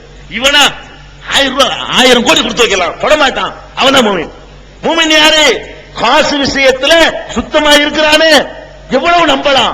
இவனா யாரும் முஸ்லிம் ஒப்படைக்கலாம், எடுக்க மாட்டான், இவன் யாரும் கொள்ள மாட்டான், யாருடைய பொருளுக்கு ஆசைப்பட மாட்டான், எத்தனை 1000 கோடியை கொடுத்தாலும் அப்படியே திருப்பி தருவானே, அவன் தான் மூமின். மூமின் பேர் வச்ச மூமினா? அப்துல் கார்னா மூமினா? இல்ல. மூமினுக்கு இலக்கணம் என்ன? மூமின் என்று சொன்னால் மற்ற மக்கள் இவனை நம்பணும். எதுக்கு நம்பணும்? பணத்துக்கு நம்பணும், பொருளுக்கு உசுருக்கு நம்பணும். இவன் வீட்டுக்கு பக்கத்தில் இருக்கலாமா, விஷத்துக்கு சாவடிச்சிருவானோ என்று நினைக்க கூடாது. இவனை நம்பலாம், இவனை நம்பி இவன் பக்கத்தில் படுக்கலாம், இவனை நம்பி இவன் கூட போகலாம், இவனை நம்பி இவனோட பிரயாணம் பண்ணலாம், இவனை நம்பி இவனுக்கு அடுத்த வீட்டில் குடியிருக்கலாம், இவனை நம்பி 1000 ரூபாய் கொடுக்கலாம் என்று உயிர் விஷயத்திலையும் உன்னை அடுத்தவன் நம்பணும், காசு விஷயத்திலையும் உன்னை அடுத்தவன் நம்பணும். அப்படி நடப்பவன் மூமின். ஜாக்கிரதையா இருந்து கொள்ளுங்கிறாங்க. அப்புறம் சொல்றாங்க, முஹாஜிர் ஹிஜ்ரத் பண்ணி வந்தாங்களே, மக்காவுல இருந்து தொடர்ந்து மதீனாவுக்கு போனாங்களே, அந்த ஹிஜ்ரத்தை பத்தி சொல்லும்போது சொல்றாங்க, அதெல்லாம் ஹிஜ்ரத்து. உண்மையான ஹிஜ்ரத் என்ன தெரியுமா? உல் முஹாஜிர் முஸ்லிம்களை தெரிந்து கொள்ளுங்கள். ஹிஜ்ரத் என்ற தியாக பயணம் செய்தவன் யார் என்று கேட்டால், மன் ஹஜரல் கதாயா வதுனூப். பாவங்களில் இருந்து எவன் ஹிஜ்ரத் பண்ணுகிறானோ, பாவங்களை எவன் வெறுத்து ஒதுக்குகிறானோ அவன் தான் முஹாஜிர், தியாக பயணம் செய்தவன். முஜாஹித் ஜிஹாது செய்தவன் யார் தெரியுமா? ஜிஹாதுங்கிறீங்களே, ஜிஹாது செய்தவன் யார் என்று சொல்லட்டுமா? அந்த ஹஜ்ஜத்துல்லாஹ் கேட்கிறாங்க, நீங்கள் எல்லாம் ஜிஹாது அறுவாளை எடுத்து வெட்டினவன, போர்க்களத்தில் கலந்துகிட்டவன முஜாஹித் நினைச்சிட்டு இருக்கிறீங்களா? இல்ல. முஜாஹித் யார்? மன் ஜாஹத நஃப்ஸஹு ஃபீ தாஅத்தில்லாஹ். அல்லாஹ்வுக்கு கட்டுப்பட்டு நடக்கிற விஷயத்திலே தன்னை வெல்பவன். கட்டுப்படாத நஃப்ஸ் சொல்லும், என்னுடைய நஃப்ஸ மனோ இச்சைய எவன் வென்றெடுக்கிறானோ அவன் முஜாஹிது. முதல்ல நீ போர் செய்ய வேண்டியது உன்னுடைய மனோ இச்சை இருக்கு பாரு, நஃப்சானியத்து. அந்த நஃப்சானியத்துக்கு எதிராக நீ போர் செய்து அதை வெல்ல வேண்டும் என்று பெருமானார் ஸல்லல்லாஹு அலைஹி வஸல்லம் சொன்னாங்க. அதே மாதிரி அந்த ஹஜ்ஜத்துல் விதாவுல தொழுகையை வலியுறுத்தினாங்க, நோன்பை யாவப்படுத்தினாங்க, ஜக்காத்து கொடுக்க சொன்னாங்க, தான தர்மங்களை வழங்க சொன்னாங்க, இன்னும் என்னென்ன நல்ல காரியங்கள் இருக்கும் அதையெல்லாம் விட்டுறாதீங்கன்னு சொன்னாங்க. பெரும்பாவங்களை தவிர்த்துக் கொள்ளுங்கள். மக்களே, நீங்கள் பெரும்பாவம் செஞ்சிடாதீங்க அப்படின்னாங்க. உடனே அங்க இருந்து குரல் வருது, அல்லாஹ்வுடைய தூதரே, பெரும்பாவம் மொட்டையா சொன்னா நாங்க எது தவிர்த்துக்கிறது? இந்த உரை நிகழ்த்தும் பொழுது பெருமானார் ஸல்லல்லாஹு அலைஹி வஸல்லம், மக்களே நீங்கள் பெரும்பாவம் செய்யாதீங்க, சின்ன பாவம் மனுஷன் செஞ்சிருவான், பெரும்பாவத்தின் பக்கம் போவே செய்யாதீங்க அப்படிங்கிறாங்க. பெரும்பாவம் என்ன அல்லாஹ்வுடைய தூதரே என்று கேட்கும் பொழுது அது ஒரு 7 இருக்கிறது, 9 இருக்குங்கிறாங்க பெருமானார் ஸல்லல்லாஹு அலைஹி வஸல்லம். பெரும்பாவம் 9 இருக்கிறது. அது என்ன 9 பெரும்பாவம்? அல் இஷ்ராக்கு பில்லாஹ். முதலாவது பெரும்பாவம் அல்லாஹ்வுக்கு இணை கற்பிப்பது. உன்னை படைச்ச கடவுள் இருக்கும் பொழுது அவனை விட்டு விட்டு மனிதர்கள்ட்டையும் மற்ற பொருள்கள்ட்டையும் போய் உதவி தேடுவது இருக்கிறது, கடவுளாக நினைத்து வழிபடுவது, பிரார்த்தனை செய்வது இருக்கிறது, அது முதலாவது பெரும்பாவம். அடுத்து சொன்னார்கள், ஷிர்க்குக்கு அப்புறம் கத்ல் நஃப்ஸில் மூமின் பிகைரி ஹக்கின், நியாயம் இல்லாமல் ஒரு மூமினுடைய உயிரை கொல்வது இருக்கிறது, உசுரை எடுக்கிறது, கொலை செய்வது, அது இரண்டாவது பெரும்பாவம். ஃபிராருன் யௌமஸ் ஸஹபி, போர்க்களத்திலே களத்திலே போருக்கு என்று போய்விட்ட பிறகு புறம் எதுகிட்டு ஓடுவது இருக்கிறது, அது பெரும்பாவம். போருண்டு வந்து களத்தில் இறங்கிட்டோம்னு சொன்னா பின்வாங்க கூடாது, நின்று சாவணும். நெஞ்சில குத்துப்பட்டு சாவணுமே தவிர முதுகுல குத்து வாங்கிட்டு ஓடக்கூடாது. அப்படி ஓடுவது பெரும்பாவம். களத்தில் இறங்கின பிறகு பின்வாங்கி ஓடுவது பெரும்பாவம் என்று பெருமானார் ஸல்லல்லாஹு அலைஹி வஸல்லம் சொன்னார்கள். அடுத்து 4வது சொன்னார்கள், வஅக்குலு மாலில் யதீம், ஒரு அனாதையின் சொத்தை தின்பது. எவன் சொத்தையும் திங்கிறது பாவம், அனாதை சொத்தை திங்கிறது பெரும்பாவம். ஆனால் நாதியற்று இருக்கிறான், கேட்க ஆள் இல்ல, உன்னை நம்பி ஒப்படைக்கப்பட்டிருக்க அந்த பொருள் அவனை விட்டுட்டு அப்பங்காரம் போய்தான், அவனை காப்பாத்தி உதவி செய்யணும் நினைக்கக்கூடிய நீ அவன் வீட்டு சொத்தையை திண்டின்னு சொன்னா அது பெரும்பாவம் 9ல சேர்ந்துரும். அனாதைகள் பொருளை திங்கிறது பெரும்பாவம். கதுபுல் மோசனா, ஒழுக்கமாக பத்தினியாக வாழக்கூடிய பெண்கள் மீது அவதூறு பழி சுமத்துவது பெரும்பாவம். அவனோட போயிட்டா இவனோட போயிட்டா என்று பழி சுமத்தினால் அது 9 பெரும்பாவத்தில் ஒண்ணு. இதெல்லாம் எதுக்கு சொல்றோம்? மற்றதெல்லாம் நீ கேளு கேட்காம தொலை. நபிகள் நாயகம் ஸல்லல்லாஹு அலைஹி வஸல்லம் கடைசியா சொன்னாங்களே, இந்த அறிவுரைகளையாவது வாழ்க்கையில கடைபிடிங்க போதும், ஜூஸ் மற்றதெல்லாம் தன்னால உங்கள்ட்ட வந்துடும். பெருமானார் ஸல்லல்லாஹு அலைஹி வஸல்லம் என்னவெல்லாம் இந்த கடைசி ஊர்ல சொன்னார்களோ, அழுது சொன்னார்களோ, விடைபெற்று சொன்னார்களோ, இது அப்படியே ஆழமா இதயத்துல பதியணும். அனாதைகள் சொத்தை திங்காதே, கற்புள்ள பெண்கள் மீது பழி சுமத்திராதே, கூக்குள் வாலிதைனி, பெற்றோர்களை நோவினப்படுத்திராதே, தாய் தந்தையரை வைத்துக் கொண்டு ஏண்டா இவனை பெற்றோன்னு நினைக்கிற மாதிரி நடந்துராதே, தாய் தந்தையர்களை பெற்றோர்களை புண்படுத்திராதே, நோவினப்படுத்தாதே, தொல்லைப்படுத்திராதே. அடுத்த பெரும்பாவம் அதை சொல்றாங்க. அதுக்கப்புறம் இஸ்திஹலாலுல் பைத்துல் ஹராம், பைத்துல் ஹராம் இருக்கு இந்த புனிதமான ஆலயம், இந்த ஆலயத்திலே தடை செய்யப்பட்ட காரியத்தை இந்த ஆலயத்திலே செய்வது. அந்த ஆலயத்துக்கு ஒரு தனி மரியாதை இருக்கு, காபத்துல்லாஹ்வுக்கு, ஹரம் ஷரீஃபுக்கு. அதுல சிலர் செய்ய புல் பூண்டை பறிக்க கூடாது, பறவைகளை கூட கொல்லக்கூடாது என்றெல்லாம் தடை செய்யப்பட்ட அந்த புண்ணிய பூமியில் நின்று கொண்டு அங்கேயே மீறுவது இருக்குது. அது ரொம்ப திமிரு வேணும் இருக்கு, ரொம்ப பெரிய பாவிதான் செய்ய முடியும். அப்ப பைத்துல் ஹராமுல போய்கிட்டு அந்த வேலையை செஞ்சிராதே, அது உனக்கு ஹராமு, அதுவும் கூடாதுன்னு. அப்ப பெருமானார் ஸல்லல்லாஹு அலைஹி வஸல்லம் அவர்கள் இந்த பெரும்பாவங்களை செய்யாமல் தொழுகை நிலைநாட்டி ஜகாத்தையும் கொடுப்பானேயானால் அவன் என்னோடு இருப்பான் உத்தரவாதம் தர்றாங்க. இந்த 9 பெரும்பாவத்தை விட்டு கொடு, அதோட தொழுகை நிலைநாட்டி ஜகாத்தை கொடு, என்னோட நீ சொர்க்கத்தில் இருப்ப, நீ நான் ஒன்னா இருப்போம், ரெடியா கேட்கிறாங்க பெருமானார் ஸல்லல்லாஹு அலைஹி வஸல்லம். அப்ப எதை பெரும்பாவம் என்று எச்சரித்தார்களோ அதுகளிலிருந்து நம்ம என்ன செய்யணும்? முழுமையாக விடுபடணும். இவ்வளவுதான் சொன்னாங்களா? அடுத்து உலகத்துக்கு வர்றாங்க, உலக சமுதாயத்தை பார்க்கிறாங்க. அந்த அக்கிரமங்களுக்கெல்லாம் சாவுமணி அடிக்கிற மாதிரி ஒவ்வொரு பிரகடனம், இதான் வரலாற்றுல பொன்னெழுத்துங்கிறான். இப்ப சொல்லக்கூடிய செய்திகள் தான் உலக வரலாற்றிலேயே பொன்னெழுத்துக்கள்ல குறிக்கப்பட வேண்டிய செய்திகள் பிரகடனப்படுத்துறாங்க. எந்த சமுதாயம்? அரபிகள் சொன்னா மொழி வெறி பிடிச்சவன். எப்படிப்பட்ட வெறி? அடுத்த மொழி பேசுறவன கால்நடைகள் சொன்னான், அஜமின்னு சொன்னான், ஊமையர்கள் சொன்னான், பேச தெரியாதவர்கள் சொன்னான். அவனுடைய பார்வையில அரபி மட்டும்தான் மொழி, வேற எதுவும் மொழியே கிடையாது என்று நினைத்திருக்கிற அந்த மக்கள்கிட்ட சொல்றாங்க. அதே மாதிரி தோளுடைய நிறம் வெள்ளை வெள்ளையு இருப்பான் அந்த அரபிகள், அதுல கொஞ்சம் பேர் நீக்குற கண்ணங்கரன்னு இருப்பான். வெள்ளையா இருக்கிறனால சிறந்தவனாகவும் கருப்பா இருக்கிறனால மற்றவனாகவும் நினைச்சுக்கிட்டு இருந்தான். அப்படியான நிறவெறி பிடித்த அந்த மக்கள்கிட்ட, புலவெறி பிடித்த அந்த மக்கள்கிட்ட, மொழிவெறி பிடித்த அந்த மக்கள்கிட்ட பிரகடனப்படுத்துறாங்க. என்ன படுத்துறாங்க? அறிந்து கொள்ளுங்கள், யா அய்யுஹன்னாஸ், மக்களே, இன்ன ரப்பக்கும் வாஹிதுன், உங்களுடைய ரப்பு ஒருவன், இன்ன அபாக்கும் வாஹிதுன், உங்களுடைய தந்தை ஒருவன். உங்களுக்கு எப்படி ரப்பு ஒருவனோ உங்க அத்தனை பேருக்கு ஆதம் தான் தந்தை, அந்த ஒரு தந்தையிலிருந்து பிறந்திருக்கிறீர்கள், ஞாபகத்தில் வைத்துக் கொள்ளுங்கள். அலா, எச்சரிக்கிறேன், லா ஃபضل அரபியின் அலா அஜமியின், அரபு மொழி பேசக்கூடிய எவனுக்கும் அரபு மொழி பேசாதவனை விட ஒரு சிறப்பும் கிடையாது. மொழியின் அடிப்படையில் சிறப்பு இருக்கு நினைச்சிட்டு இருக்கிறியா? கிடையாது. லா ஃபضل அரபியின், உலகத்துல ஒரு மொழியை தாய்மொழியா கொண்டவன் எவனு சொல்ல மாட்டான். தமிழ் மொழியை தாய்மொழியா கொண்டவன் என்ன சொல்லுவான்? நம்ம தான் சிறந்தவம்மா, அப்படித்தான் பேசியம்மா வாழ்க்கை நடத்த முடியும், அப்பதான் அரசியல் பண்ண முடியும். கல் தோன்றி மண் தோன்றா காலத்தே முன் தோன்றி மூத்த குடி தமிழ் தான், அப்படித்தான் சொல்லுவான். தமிழன் என்ற ஒரு இனம் உண்டு, தனியே அதற்கு ஒரு குணம் உண்டு சொல்லி மொழி அடிப்படையில் பிரிச்சு காட்டியதான் அவன் தன்னை வளப்படுத்திக் கொள்வான்.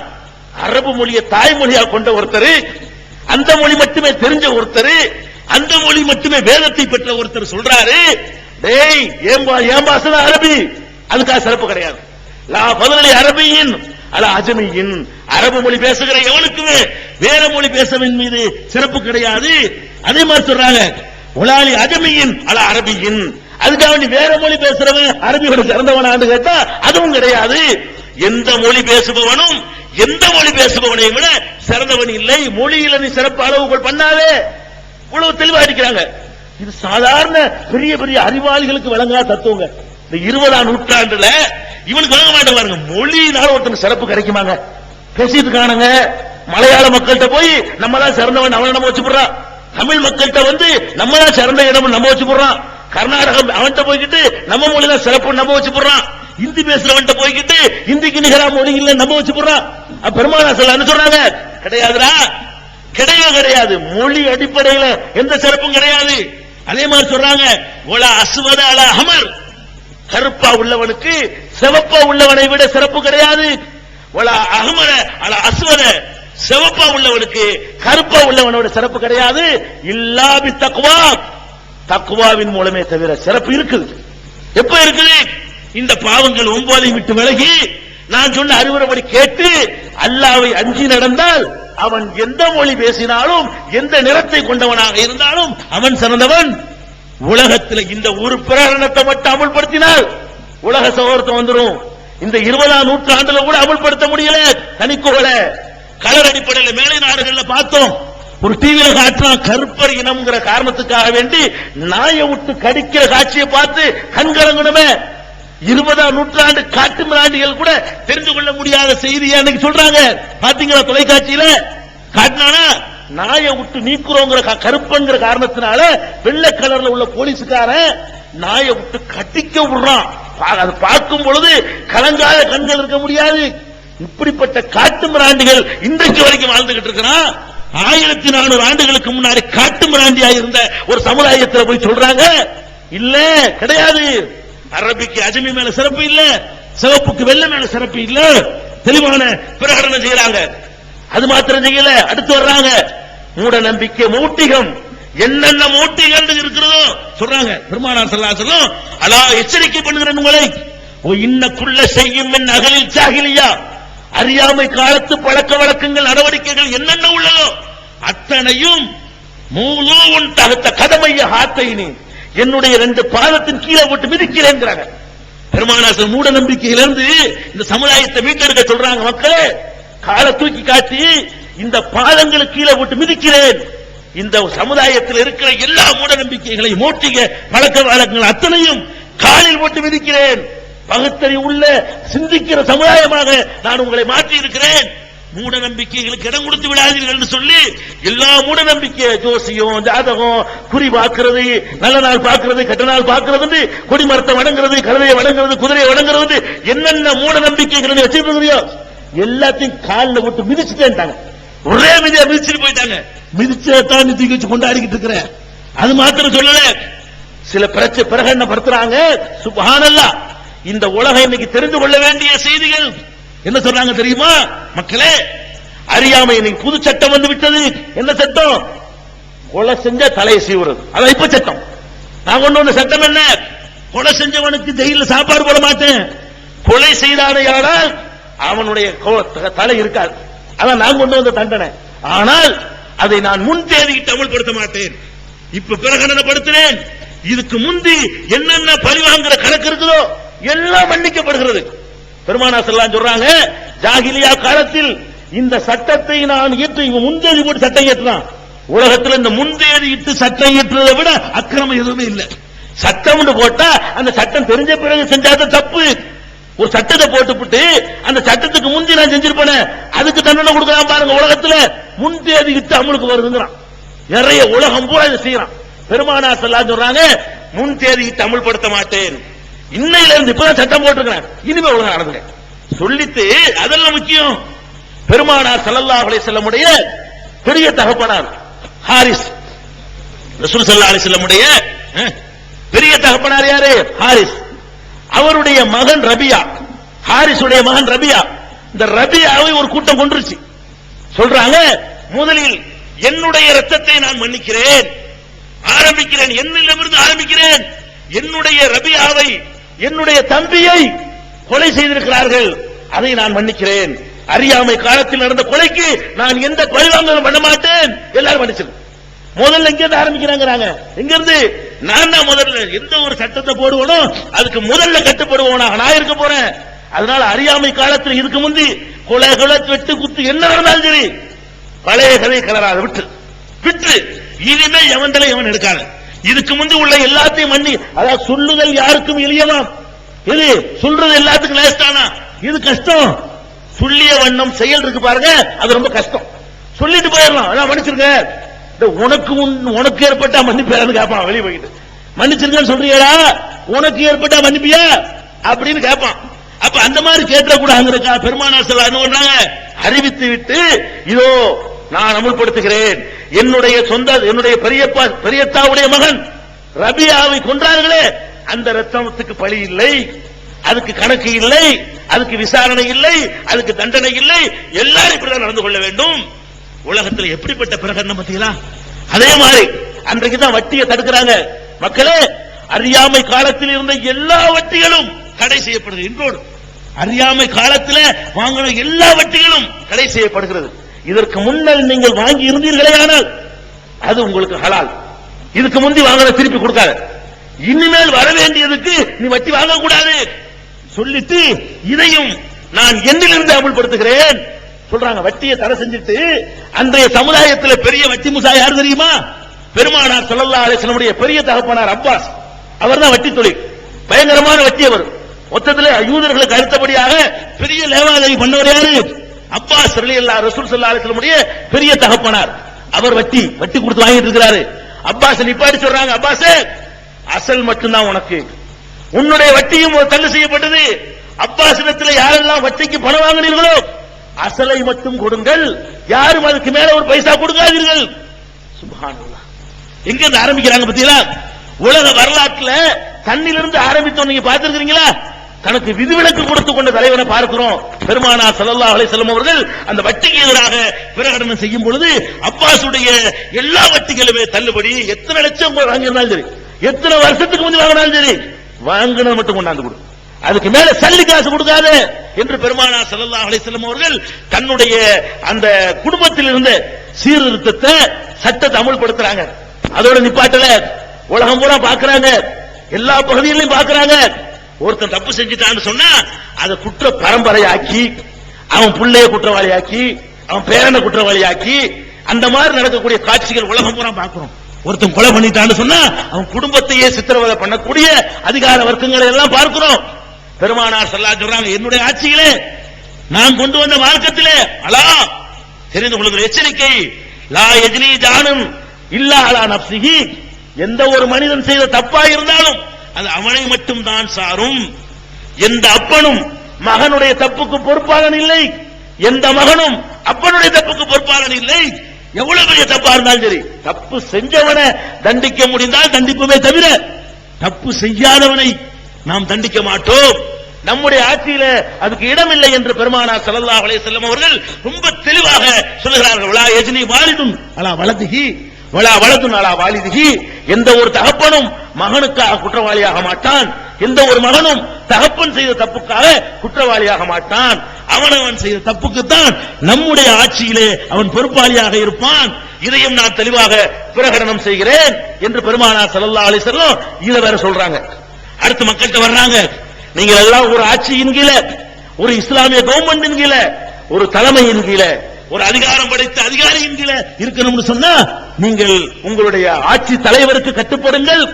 ஒல விஸ்தாமல அலைக்கும் அப்துன் யகூதுக்கும் பி கிதாபில்லாஹ், அல்லாஹ்வுடைய வேதத்தின் அடிப்படையிலே உங்களை வழிநடத்தக்கூடிய ஒரு அடிமை உங்களுக்கு அமீராக தலைவராக வந்தாலும், அமீர் அமீர் அந்த அமீர் இல்ல, அமீர் என்றால் அதிகாரம் படைத்த ஆட்சி தலைவன் மன்னர். உங்களுடைய மன்னராக ஆட்சி தலைவராக ஒரு அடிமை வந்தாலும் அல்லாஹ்வுடைய வேதத்தின் அடிப்படையில் உங்களை வழிநடத்தி செல்லுகிற மன்னன் அமைந்தால் அவருக்கு இஸ்மாஉ வாதிஉ, செவிமடுத்து கட்டுப்படுங்கள், முழுசா அவருக்கு கட்டுப்பட்டு போங்கள் அப்படிங்கிறாங்க பெருமானார் ஸல்லல்லாஹு அலைஹி வஸல்லம். அதை பண்ணிட்டாங்களா? அடுத்து பாக்குறாங்க, இந்த மக்கள்கிட்ட எதிர்காலத்தில் சுப்ஹானல்லாஹ் பாருங்க, சொல்ல வேண்டிய விஷயங்கள் இருக்க எல்லாமே நம்ம ஆச்சரியப்படுறதா இருக்கு. இன்னைக்கு நம்ம பார்த்துக்கிட்டு இருக்கிறோம். என்ன பார்க்கிறோம் தெரியுமா? நம்ம எல்லாம் பெரிய பெரிய விஷயங்களை விட்டுட்டு சின்ன சின்ன விஷயங்களை சண்டை பிடிக்கிறோம், சின்ன சின்ன விஷயத்தை அலட்சியப்படுத்திடணும் அப்படின்னு சொல்லி ஒரு சித்தாந்தத்தை இன்னைக்கு பேசிக்கிட்டு இருக்க ஒரு கூட்டம். அவர்களுக்கு எச்சரிக்கை பண்றாங்க. என்ன பண்றாங்க தெரியுமா? பெருமானார் ஸல்லல்லாஹு அலைஹி வஸல்லம் கது யைஸ ஷைத்தானு பி ஐ யுபத பி அர்லிக்கும், ஷைத்தான் இப்போது நம்பிக்கை இழந்து விட்டான், அவனை நீங்கள் வணங்க மாட்டீர்கள். என்ன தௌஹீத் கொண்டாங்கல்ல, ஷைத்தானை வணங்க போறது இல்ல, கபரை வணங்க போறது இல்ல, கல்ல வணங்க போறது இல்ல, எல்லாவற்றிலிருந்தும் ஷைத்தான் இன்றைக்கு நம்பிக்கை இழந்து விட்டான். வலாக்கின்னஹு ரலிய ஐயுதா ஃபீமா சிவா தாலிக மிம்மா துஹாகிரூன மின் அமாலிக்கும். உங்களுடைய அமல்களிலே சின்னது நினைக்கிறீங்களே அதுகளை உங்களை விட வைத்து அவன் ஜெயித்து விடுவான். இது சின்னது தானே, இது சாதாரண தானே விட வச்சிருவான். பெரிய பெரிய விஷயங்கள்ல உங்களை கபூர்ல கொண்டு முட்ட வைக்க மாட்டான், உங்களை கொண்டு சிலை வணக்கத்தில் தள்ள மாட்டான். அவ்வளவு அருமையான அஸ்திவாரத்தை நான் போட்டுட்டேன். ஷைத்தான் இப்போது நம்பிக்கை இழந்து விட்டான். இந்த மொத்த அரபு தீபகற்பத்தில் ஷைத்தானுக்கு வேலை இல்லாம ஆக்கியாச்சு. ஆனால் அவன் எந்த வழியில வருவானா? நீங்கள் எந்த அமல்களை சின்னது என்று சொல்கிறீர்களோ, சின்னது தானே என்று சொல்கிறீர்களோ, அந்த மாதிரி அமல்கள் விஷயத்திலே உங்களை தோற்கடித்து அவன் உங்களை ஜெயிப்பான், உங்களை வெல்லுவான். எந்த நல்லறங்களையும் சின்னதுன்னு விட்டுறாதீங்க. நீ பார்க்கிறோம், சுன்னத்து தானே, முஸ்தஹப் தானே, இதுக்காக வேண்டி நம்ம இது பண்றதா? இதெல்லாம் தேவையா? பெரிய பெரிய எவ்வளவு விஷயங்கள் இருக்குது. பெருசு செய்ய விட மாட்டான், சின்ன விட மாட்டான். கடைசியில் என்ன ஆகும்? பெருசுல இருந்து நம்மளை நாசமாக்கி சின்னதுல இருந்து நாசமாக்கிடுவாங்க. சின்னது பெருசு சின்னது பெருசுங்கிறவனுக்கெல்லாம் பெருமானார் ஸல்லல்லாஹு அலைஹி வஸல்லம் அந்த ஹஜ்ஜத்துல் விதால செருப்படி கொடுக்கிற மாதிரி சொல்றாங்க. சின்ன விஷயங்கள்ல கவனமாயிருங்க. ஒவ்வொரு சின்னதா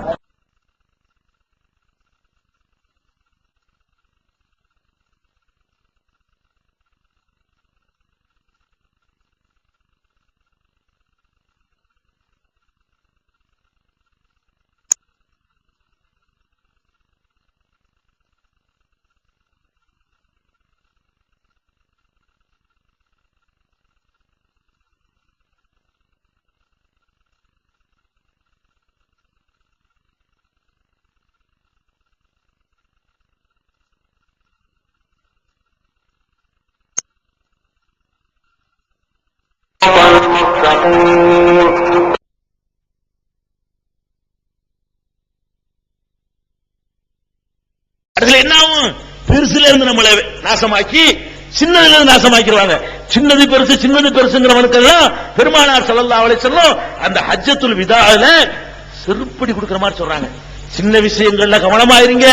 ஒவ்வொரு சின்னதா விட்டுக்கிட்டு போனீங்கன்னா அவ்வளவுதான் என்று பெருமானார் ஸல்லல்லாஹு அலைஹி வஸல்லம் சொல்றாங்க. அப்ப என்ன இன்னொன்னு சொல்றாங்க, அலா இன்ன ஷைத்தான கத் யைஸ மின் அன் யுபத ஃபீ பிலாதிக்கும் ஹாதிஹி அபதா. இந்த மண்ணிலே ஒரு காலத்திலும் ஷைத்தான் வணங்கப்படவே மாட்டான். சுப்ஹானல்லாஹ், முன்னறிப்பை பாருங்க. இன்னைக்கு வரைக்கும் அங்க கிடையாது.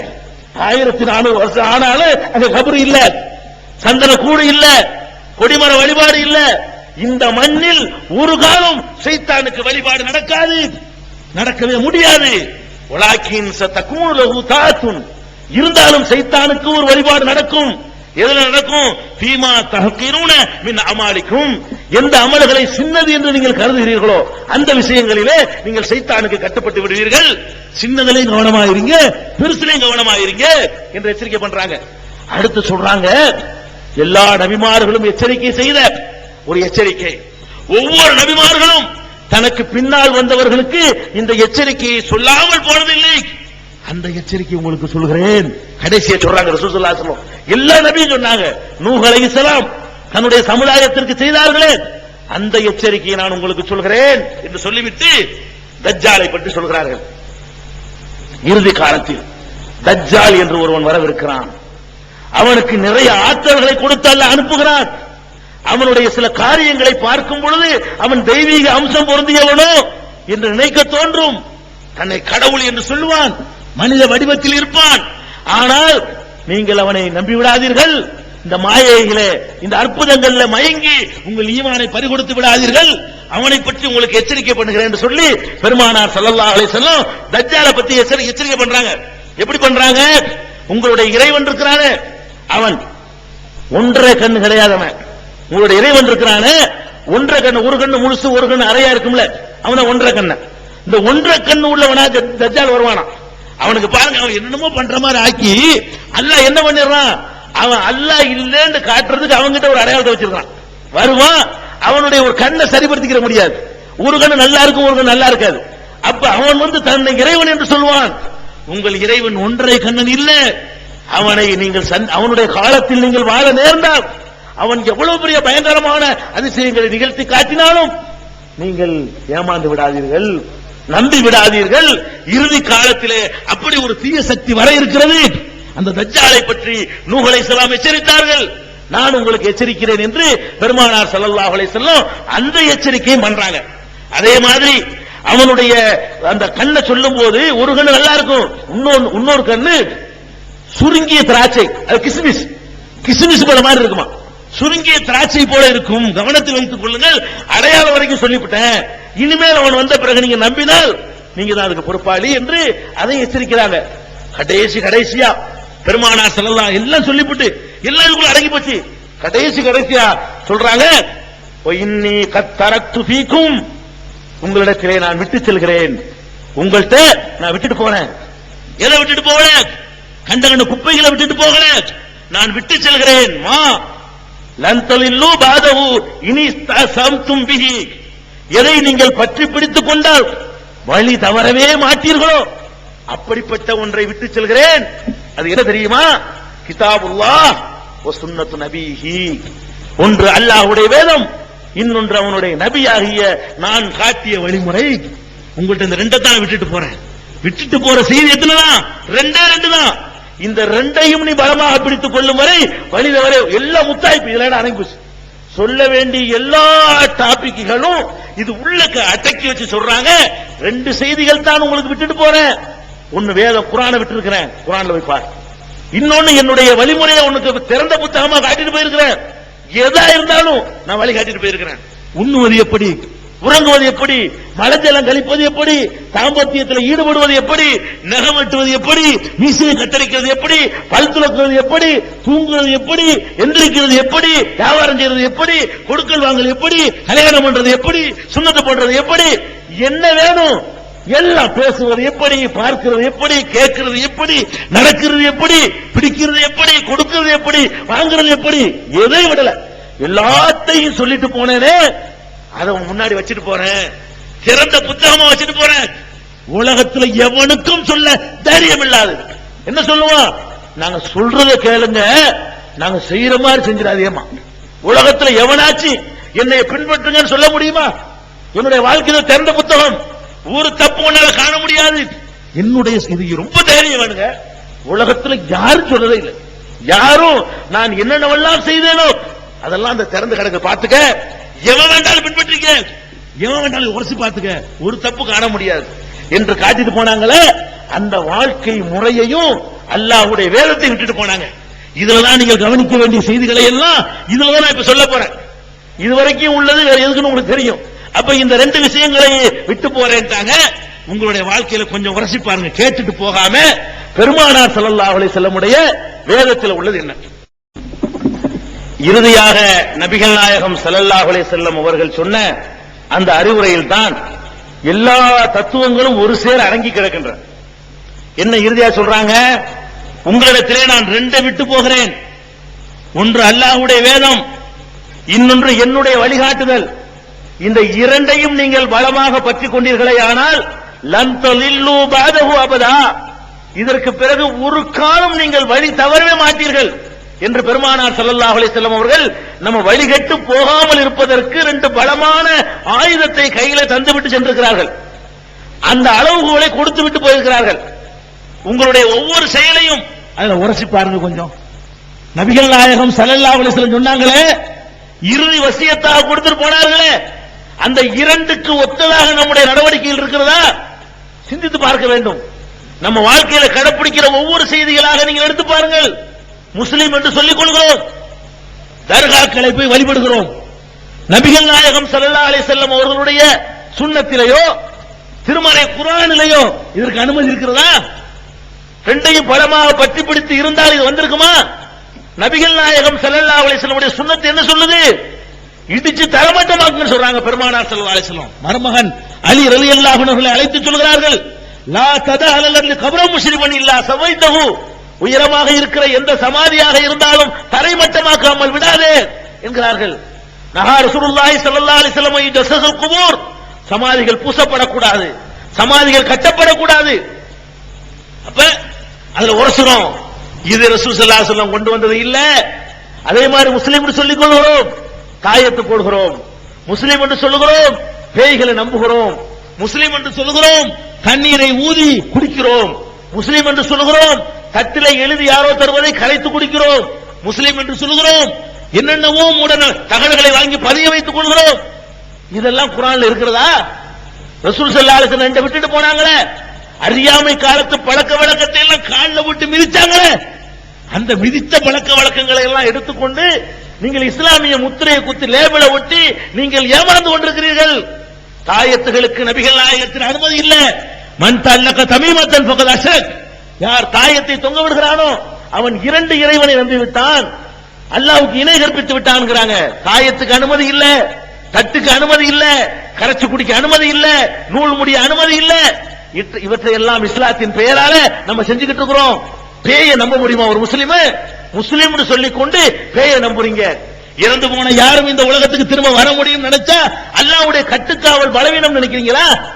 அல்லாஹ் தன்னுடைய கைவசத்தில் இறுக்கமா பிடிச்சு வச்சிருக்கிறான். அல்லாஹு யதவஃபல் அன்ஃபுஸ ஹீன மௌத்திஹா, மௌத்தாகும் பொழுது எல்லா நஃப்ஸுகளையும் அல்லாஹ் தன் கைப்பொறுப்பில் வைத்திருக்கிறான். அல்லாஹ்வுடைய கண்ட்ரோல்ல முன்கர் நக்கீருடைய பாதுகாப்பில் இருக்கக்கூடிய உயிர்கள் தப்பி வந்து அல்லாஹ் தெரிந்து சிறையில இருந்து தப்பிச்சு வந்து மனிதர்கள்ட்ட மேலாடுது நினைக்கிறீங்களே, பேயை நம்புறீங்களே, இது எந்த மார்க்கத்தில் உள்ளது? குர்ஆன்ல உள்ளதா? ஒரு முஸ்லிம் பேயை நம்புறான்னு சொன்னா அவன் முன்கர் நக்கீரை நம்பல, கபரை நம்பல, அங்க வேதனை செய்யப்படுறத நம்பல, அங்க நல்லடியார்கள் இன்பமாக அனுபவிச்சுட்டு இருக்காங்களே அதை நம்பல, அல்லாஹ்வுடைய கஸ்டடியை நம்பல. அப்ப அதுகளை உரசி பார்க்கிறோம், அதுல நம்ம வீக்கா இருக்கிறோம். நம்முடைய ஒவ்வொரு செயலா நீங்க எடுத்து பாருங்க. மௌலிது ஓதுறீங்க, இஸ்லாத்துல உண்டா? பெருமானார் ஸல்லல்லாஹு அலைஹி வஸல்லம் 12ல மௌலிது ஓதுங்கன்னு சொன்னாங்களா? எல்லாத்தையும் ஜூஸ் பண்ணி சொன்னாங்களே, இந்த 23 வருஷ பிரச்சார ஜூஸ் பண்ணி சொன்னாங்களே, அதுல நீங்கள் 12க்கு 12க்கு மௌலிது ஓத தவறாதீர்கள், ரபியுல் ஆகிர் மௌலிது ஓதுங்கள், ஹசன் ஹுசைன் மௌலிது ஓதுங்கள் சொன்னார்களா? இதெல்லாம் தொழிலுக்காக வியாபாரத்துக்காக எங்களை மாதிரி ஆட்கள் உருவாக்கி கொண்டது. பெருமானார் ஸல்லல்லாஹு அலைஹி வஸல்லம் தொழ சொன்னார்கள், நோன்பு வைக்க சொன்னார்கள், மௌலிது ஓத சொல்லல. 300 வருடத்திற்கு முன்னால் தமிழகத்திலே உள்ள சில பேர் எழுதின பாட்டு தான் மௌலிது, ரசூலுல்லாஹ் சொன்ன பாட்டு இல்ல. 300 ஆண்டுகளுக்கு முன்னாடி தமிழகத்தில் இருக்கிற சில மௌலவிமார்கள் எழுதின பாடல்களை மௌலிதுன்னு ஓதுறீங்க, கத்தங்கிறீங்க, பாத்தியாங்கிறீங்க, பூரியாம் பாத்தியாங்கிறீங்க, விறகு வெட்டி கிஸ்ஸாங்கிறீங்க. இதெல்லாம் எந்த மார்க்கத்தில் இருக்கு? எந்த குர்ஆன்ல இருக்குது? உரசி பார்க்கணும். எந்த ரெண்டை விட்டுட்டு போனாங்களோ, ஒரு முஸ்லீம் தன்னுடைய நடவடிக்கை சரியான்னு பாக்குறதா இருந்தா குர்ஆன்ல போய் பார்க்கணும். குர்ஆன்ல இருக்குதா செய்வோம், ரசூல் ஸல்லல்லாஹு அலைஹி வஸல்லம் பார்க்கணும், இருந்தா செய்வோம், இல்லையா தூக்கி கடாசு கால்ல போட்டு மிதி. பெருமானார் ஸல்லல்லாஹு அலைஹி வஸல்லம் மிதிச்ச மாதிரி மிதிக்கணும். ஒரு பாத்தியாவா அதுக்கு மேக்கட்டு கட்டி என்னென்னமோ சொல்லி அதை ஓதுனா பணக்காரன் ஆயிரலாம், விறகு வெட்டி கிஸ்ஸா அதை படிச்சா பணக்காரன் ஆயிரலாம். இது எங்க இருந்து கத்துக்கிட்ட பாடம்? பூரியாம் பாத்தியா இஸ்லாத்துல உண்டா? கிடையாது. மூணாம் பாத்தியா உண்டா? ரசூல் ஸல்லல்லாஹு அலைஹி வஸல்லம் மகள் மூத்தா போனாங்களே ருக்கையா, மூணாம் பாத்தியா ஓதுனாங்களா? 7 ஓதுனாங்களா? 40 ஓதுனாங்களா? அவங்களுடைய சின்ன அப்பா ஹம்சா மூத்தா போனாங்களே அதுக்கு ஓதுனாங்களா? ரசூல் ஸல்லல்லாஹு அலைஹி வஸல்லம் மூத்தா போன பிறகு சஹாபாக்கள் ஓதுனாங்களா? எங்க இருந்து கத்துக்கிட்டீங்க இதெல்லாம்? திரி தவசம்னு சொல்லி பிற சமுதாய மக்கள் சொல்றது காப்பி அடிச்சுக்கிட்டீங்களே தவிர இஸ்லாத்துல எந்த குர்ஆன்ல இருக்கு ஆதாரம்? எந்த ஹதீஸ்ல இருக்கு ஆதாரம்? பெருமானார் ஸல்லல்லாஹு அலைஹி வஸல்லம் காட்டி தராத இந்த கத்தம் பாத்தியாக்கள் எடுபடணும், மௌலிதுகள் எடுபடணும், தாயத்து தட்டுகள் எடுபடணும், எல்லாவித சகுனம் பார்க்கிறது எடுபடணும், ஜோசியம் பால் கித்தாப் பார்க்கிறது எடுபடணும், நாள் நட்சத்திரம் பார்க்கிறது எடுபடணும். என்னென்ன மூட நம்பிக்கைகள் இருக்கிறதோ சகுனம் பார்க்க கூடாது, நாள் நட்சத்திரம் பார்க்க கூடாது, சபர் மாசம் பீட கிடையாது, இப்படி என்னென்னவெல்லாம் இருக்கிறதோ எல்லாமே குர்ஆன்ல இல்லாதது, பெருமானார் ஸல்லல்லாஹு அலைஹி வஸல்லம் சொல்லாதது. இவற்றை எல்லாம் உரசி பார்த்து அல்லாஹ் சொன்னபடி இருக்குதா, அல்லாஹ்வுடைய ரசூல் சொன்னபடி இருக்குதான்னு பாருங்க. நீங்க இஸ்லாத்தை போய் சொல்ல வேண்டியது இல்லைங்க, நீங்க நடந்து காட்டுங்க. வரும் கூட்டம் கூட்டமா வரும், கூட்டம் கூட்டமாக இந்த மக்கள் அல்லாஹ் சொல்றானே, இதா ஜா நஸ்ருல்லாஹி வல் ஃபத்ஹ், அல்லாஹ்வுடைய உதவியும் வெற்றியும் வரும் பொழுது வரைத الناس يدخلون في دين الله افواجا, அல்லாஹ்வுடைய மார்க்கத்திலே கூட்டம் கூட்டமாக மக்கள் நுழைவதை காணும் பொழுது ஃபஸப்பிஹ் பிஹம்தி ரப்பிக, உமது இறைவனுடைய புகழை பாடு அல்லாஹ் சொல்றானே. அப்படி கூட்டம் கூட்டமாக வரக்கூடிய காட்சியை உங்கள் கண்ணால் பார்ப்பீர்கள். எப்ப பார்ப்பீங்க? இந்த மௌட்டிக பழக்க வழக்கங்களை எல்லாம் உங்கள் கால்களுக்கு அடியிலே போட்டு மிதிக்க வேண்டும். பெருமானார் ஸல்லல்லாஹு அலைஹி வஸல்லம் அவர்கள் தம்முடைய கடைசி ஹஜ்ஜிலே விடைபெறுகிற ஹஜ்ஜிலே போட்டு மிதித்தார்களே, ஜாகிலியத்தான எல்லா காரியங்களையும் என் காலடியில் போட்டு மிதிக்கிறேன்டாங்களே, மிதிச்சு காட்டு. அப்படி பார்ப்பான், அதிசயமா பார்ப்பான். இப்படி ஒரு மார்க்கமா, இப்படி ஒரு நெறியா, இப்படி ஒரு தத்துவமா, மனுஷனை பண்படுத்துறதுக்கு இப்படி ஒரு வழி இருக்குதா என்று பார்த்தார்களே. ஆனால் கூட்டம் கூட்டமாக இந்த மார்க்கத்தை நோக்கி வருவார்கள், கவரப்படுவார்கள். இதன் கவனத்தில் வைத்துக் கொள்ளணும். உங்களுடைய கொடுக்கல் வாங்கல் குர்ஆன் படி இருக்குதா? இந்த நம்பிக்கை தான் இப்படி இருக்குது. கொடுக்கல் வாங்கல் குர்ஆன் படி இருக்குதா? உங்களுடைய வியாபாரத்துல மோசடி இருக்கிறது. கொடுக்கல் வாங்கல்ல எந்த மோசடி இருக்க கூடாது.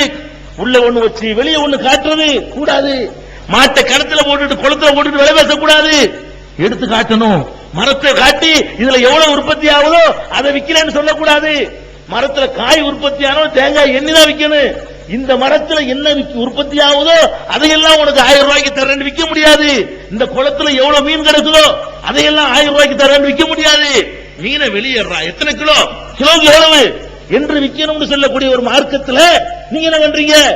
உள்நாட்டு பொருள் வெளிநாட்டு பொருள் சொல்லி உள்நாட்டு பொருளை விற்கிறீங்க, டூப்ளிகேட்டை விற்கிறீங்க, கலப்படம் பண்றீங்க, தேங்காய் எண்ணெய் ஒயிட்டால விற்கிறீங்க, நல்லெண்ணெய் சொல்லி விளக்கெண்ணெய் விற்கிறீங்க. இப்படி எத்தனையோ கலப்படங்கள். மஞ்சத்தூள் சொல்லி சிமெண்ட் தூளை கலந்து செங்கத்தூளை கலந்துக்கிறீங்க. செங்கக்கல்ல மிளகாயில செங்கத்தூளை கலந்து போடுறான் சொல்றான். அரிசியில கல்ல கலக்குறீங்க, மிளகுல போய்கிட்டு அதை என்னமோ கலக்குறீங்க, சீரகத்துல போய் சதவப்பைய கலக்குறீங்க. இப்படி ஒவ்வொரு பொருளையும் ஒவ்வொரு பொருளை கலப்படம் பண்ணி விற்கிறீங்களே. இது குர்ஆன்ல உள்ளதா? இது ஹதீஸ்ல உள்ளதா? அளவு நிர்வாகிகள்ல மோசடி செய்றீங்களே, இதெல்லாம் இந்த வசியத்துல வராதா? அடுத்தவருடைய பொருளுக்கு ஆசைப்படான்னு சொன்னாங்களே இறுதி வசியத்துல, அவனா விரும்பி தர்றதா ஹலால் தாங்களே. இவன் கலப்படத்துக்கு விரும்பி உனக்கு காசு தருவான், நொந்து போய் தருவான். இப்படி ஏமாத்திட்ட பாவி பிரிச்சு பார்த்தோம்னா அப்படி நொந்து போய் 10 ரூபா செய்வான்.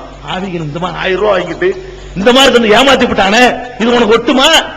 இது உனக்கு ஹலால் ஆகுமா? இப்படி ஹராமான விஷயங்கள்ல உன்னுடைய வாழ்க்கை அமைஞ்சா உன்னுடைய வியாபாரம் தானப்பா அடுத்தவனுக்கு தெரியும். உன்னுடைய தொழுகை அடுத்தவனுக்கு தெரியுமா? உன்னுடைய நோன்பு அடுத்தவனுக்கு தெரியுமா? பிற சமுதாய மக்களுக்கு உனக்கு உள்ள தொடர்பு வியாபாரம் தான். வியாபாரத்தில் அவனுடைய நேர்மையை பார்ப்பான்.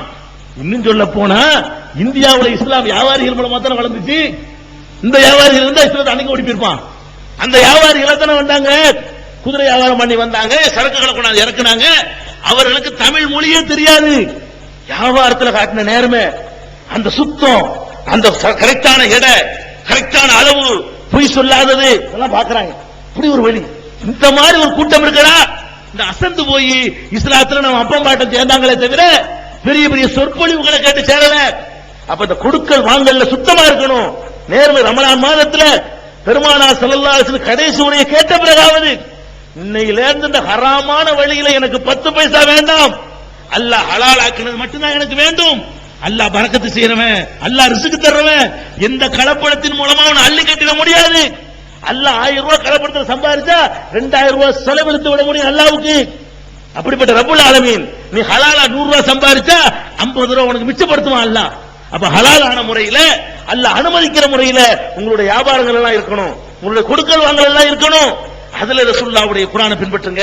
அல்லதீன இதத்தால் வலன்னாசி யஸ்தௌபூன் வைதா காலுஹும் அவ் வஸனுஹும் யுஃசிரூன். அல்லாஹ் சொல்றான், அளவு நிர்வாகிகளிலே மோசடி செய்கிறார்களே அவர்களுக்கு நாசம் உண்டாகட்டும், நரகம் காத்திருக்கிறது.